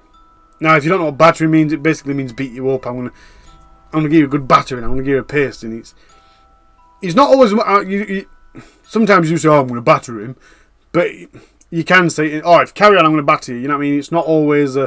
it's not always meant to be a violent thing. You know what I mean? It's very loose how it's used. And although the social services didn't visit for this, the school did check it up. They checked that there were no injuries on the child, and they asked the child if they were okay and stuff. And they said that she hadn't actually hit him. I do think later in the police interview, the police asked about this, and Sarah did say that she'd slapped him. But again, like I said, there were no marks. The child didn't really think anything of it. And that's pretty much all the violence that comes up.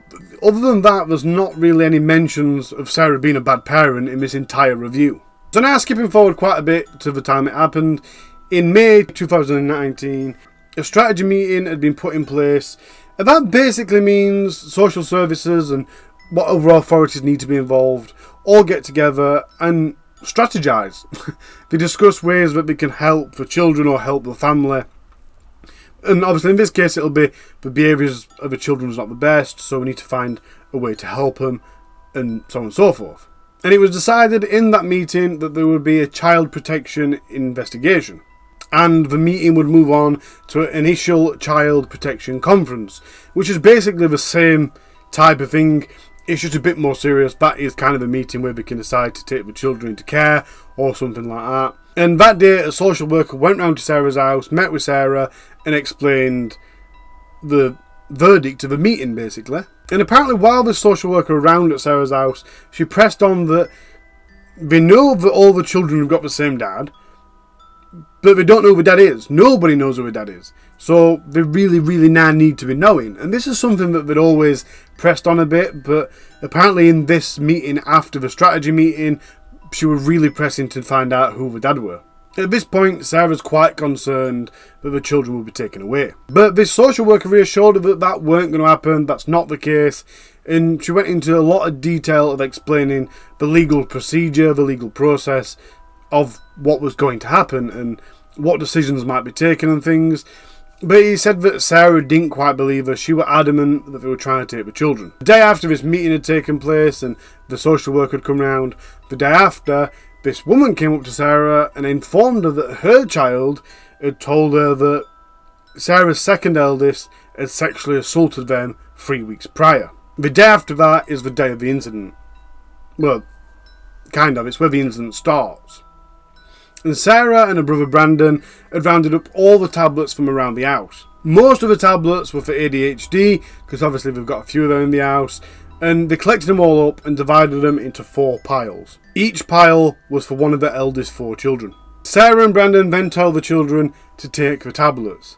And obviously kids aren't stupid, they've always been told to stay away from tablets, and they know what tablets are, so they're looking at this pile of tablets, they're looking back at Sarah and saying, no, we don't want to, that's not safe. And Sarah's response to this was, Mum knows best. Ultimately, the 4 eldest children were forced to take this pile of cocktail tablets with a fizzy drink, and then she sent them off to bed. To die. She tried to kill them via overdose. Apparently, Sarah then went on to text friends and post on social media saying how the kids weren't very well and there must be a sickness bug in the house. And according to neighbours, one of their sons received a message on his Nintendo Switch from one of the kids saying, feeling sick. So obviously Sarah and Brandon have overdosed for kids and then sent them to bed to die. And that's exactly what they expect to happen. The kids to die, not wake up the next morning. And I suppose they're trying to get them to die peacefully in their sleep. But that's not what happens. The next morning, the now very poorly children wake up. So Sarah's quite panicked. This weren't supposed to happen. This weren't the plan. So she phones Brandon and says, you need to come back round. And obviously there's a bit of panic in the air. Because if the world gets out that they've given these kids these tablets, then 1, the kids aren't dead, but 2, the kids are now definitely going to get taken away from them. They've just tried to overdose them. Sarah then murdered 13-year-old Tristan. She strangled him using the cord from her dressing gown, and that took 3 minutes. He furiously struggled, obviously, and even managed to shout, stop. 14-year-old Blake, the eldest child, witnessed this, and he shouted, Mom's killing Tristan. At that point, Brandon, Sarah's brother, strangled Blake with his bare hands. Later in police interviews, he said, I just had that feeling that you just really want to strangle someone, you know? They then ran a bath and tried to drown the 3rd eldest child. However, it was at this time that the police turned up and raided the house. The newspapers speculate, I think the older newspapers are wrong and the newer ones are right. But there's a bit of speculation about that, but I'm fairly adamant and confident that that's what they were trying to do, and it was the neighbours that formed the police. The older papers claim that they didn't manage to, and they get in, and it was them that formed police. And I've got no concern in my brain, I've got no doubt in my brain that that version of events was wrong. What actually happened is the police interrupted and stopped the murder of the 3rd child. Either which way, the police did get there in time, and they did save the 4 youngest children, which were very quickly taken into hospital. Once at hospital, Tristan, the 13-year-old boy, second eldest, died at 9:14, 14 minutes past 9. The eldest, Blake, 14-year-old, he was pronounced dead 12 minutes later. The 4 remaining children were hospitalised, but they weren't in a life-threatening condition, they were conscious, and they did leave hospital not too long after, but they were held in for a bit. Sarah had written down funeral arrangements for the children inside a notepad. She'd even written on the wall for anyone that came into the house not to go upstairs but to raise the alarm. In court, it was constantly said that Sarah thought the children would have been better off dead than in care. In fact, that's pretty much the entire court case summarised. So there's now this entire image of Sarah being this single mom doing her very best, struggling with these 6 children, and the eldest 3 are misbehaving, 4 of them have got learning disabilities, and she loved them so dearly, and she was scared of losing them. And it ultimately paints a picture that all of this happened because the social services failed them. However, the way I see it, that's far from the truth. And to get to that verdict, and before you settle that that is how Sarah was and that is what happened, let's go back way further. Because all of this is a lie. Let's not remember that the core foundation of this story is that Sarah was struggling as a single parent. But she weren't a single parent. As you've probably gathered by now, Brandon, her brother, was the father of all 6 children. Sarah and Brandon had been having an incestuous relationship since their teens. And it was that much of a secret even the kids didn't know. One of the kids at one point told a social worker when she was asking about his dad, they said, "My dad died in World War II." Which obviously mathematically is very unlikely, but for a child being told that probably won't know much about World War II and properly grasp ages, it's just something you'd believe. Some notes were recovered from Sarah's phone, and they read, "Brandon is the dad to all the kids. The pills didn't work, so he's had me kill Tristan and he's killed Blake. I'm sat here with the other 3. He's going to kill them, then me." Okay, so we've now got the basis of the story. But I assume you're still sat there thinking, well, she was struggling, she weren't getting the support she needed, and she did keep asking for support. And like I said, we need to go way, way, way back, before we were even teenagers. So let's introduce Martin Barrass, Sarah's brother. Because Martin claims that Sarah and Brandon have been evil since birth. He said they're both as bad as each other. They're both evil, murdering psychopaths. He says that he witnessed Brandon's violence toward Blake years before. Tristan at this time was still in a pushchair. Blake was a toddler, maybe 3 or 4 year old. And they were out for a walk when Brandon grabbed Blake by the arm and really roughly dragged him across the floor. And you could say, well, why didn't Martin do anything about it?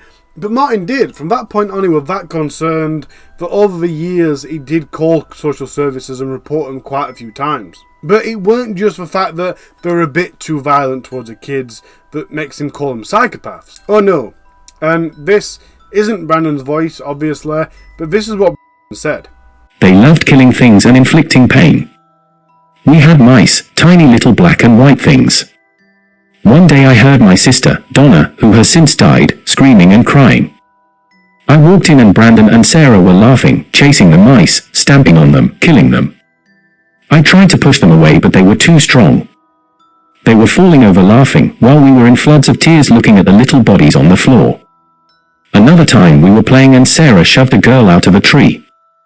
She pushed her really hard and the girl screamed as she hit the floor, badly hurting her arm. Sarah just stood over her laughing. She thought it was really funny. I knew from when they killed the mice that they were evil." It's claimed by some sources that Sarah and Brandon had planned to kill the kids up to 10 days before actually attempting it. And in general life, Sarah had quite often threatened the kids, saying things like, "I gave you life, I can take it away."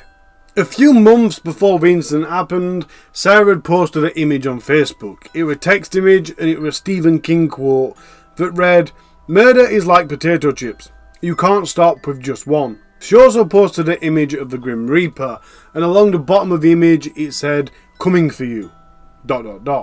And as most of you will probably know, when you post an image to Facebook, you can also put some text with it. And the text that Sarah chose to put with this was, "I'm not mean or cold-hearted. I'm just sick of being fucked over. Then, the time close to the incident, she searched on Google, or she searched on the internet, for strangulation, suffocation, and drowning. In police interviews with Brandon, he said that he'd wrapped the bin bags around their heads in order to make sure they were, and quote, doubly sure that they were dead. At court in May, Sarah screamed from the dock, "I didn't kill my boys. Swear to God, I didn't do it. You'll see." However, at the next court hearing in September, she did plead guilty. On the 12th of November, Sarah cried for a 20-minute hearing. She was separated from Brandon, and Brandon was surrounded by 3 security guards. He was showing no emotion. The youngest 4 children have not been named due to the child protection laws in the UK. But they're now in the care of People Services of Sheffield City Council. 13-year-old Tristan and 14-year-old Blake were laid to rest together in one coffin in their funeral in August. The boys' names were on each side of the coffin, and their funeral procession was led by over 300 motorbikes and 2 Lamborghinis. The house that the family once lived in got demolished and is now a memorial garden. And that's the end of this case. First of all, I'd like to say I'm sorry if you prefer cold cases. I know I haven't done one of them for the last 2 weeks. I promise I'll make sure that next week's one of them. But there you go. What a twisted, messed up situation. And like I said, a lot of the papers push out that it was social services' fault. But I can't bring myself to believe that. From what we've heard from Martin, I think before I read that, they were doubting my brain that this was just because she was struggling. Because the newspapers said that it were a mix of not wanting to get found out of being incestuous and not wanting the kids to be taken away from her. And I kind of go, no, that's not all it were. They weren't right in the head. I don't think by any stretch of imagination that it was because they weren't getting enough support. Although that I think social services did address that they ought to have responded a little bit faster and got support faster and things. And the care service did, in this report, bring in a few things that they could have done better. But ultimately, I don't think they're to blame for the deaths of the children. And if they are for anything, they should have removed them earlier. But even still, looking on that basis, other than the children's behaviour, I don't think they had grounds to. I don't think they had grounds to think that the children were unsafe. All in all, this story is just messed up. And regardless of other reasons, this is a lot of children that have been severely mentally damaged because of this. I did read the 3rd eldest child that they tried to drown were having a lot of therapy and a lot of work done because they even got to a point where they were scared to have baths because of the trauma of trying to be drowned. And my heart goes out to them, and obviously prayers out to Tristan and Blake. What an absolute awful, awful situation. Thank you for watching. The videos are now posted every Sunday. I'm going to try and get back to doing 2, but it won't be for a couple of months. I'm trying to catch up. I'm trying to get work done. If you do want to keep up with the latest information of when videos are published and stuff, please do check out the Facebook page. The link is in the bio. Till next week, guys.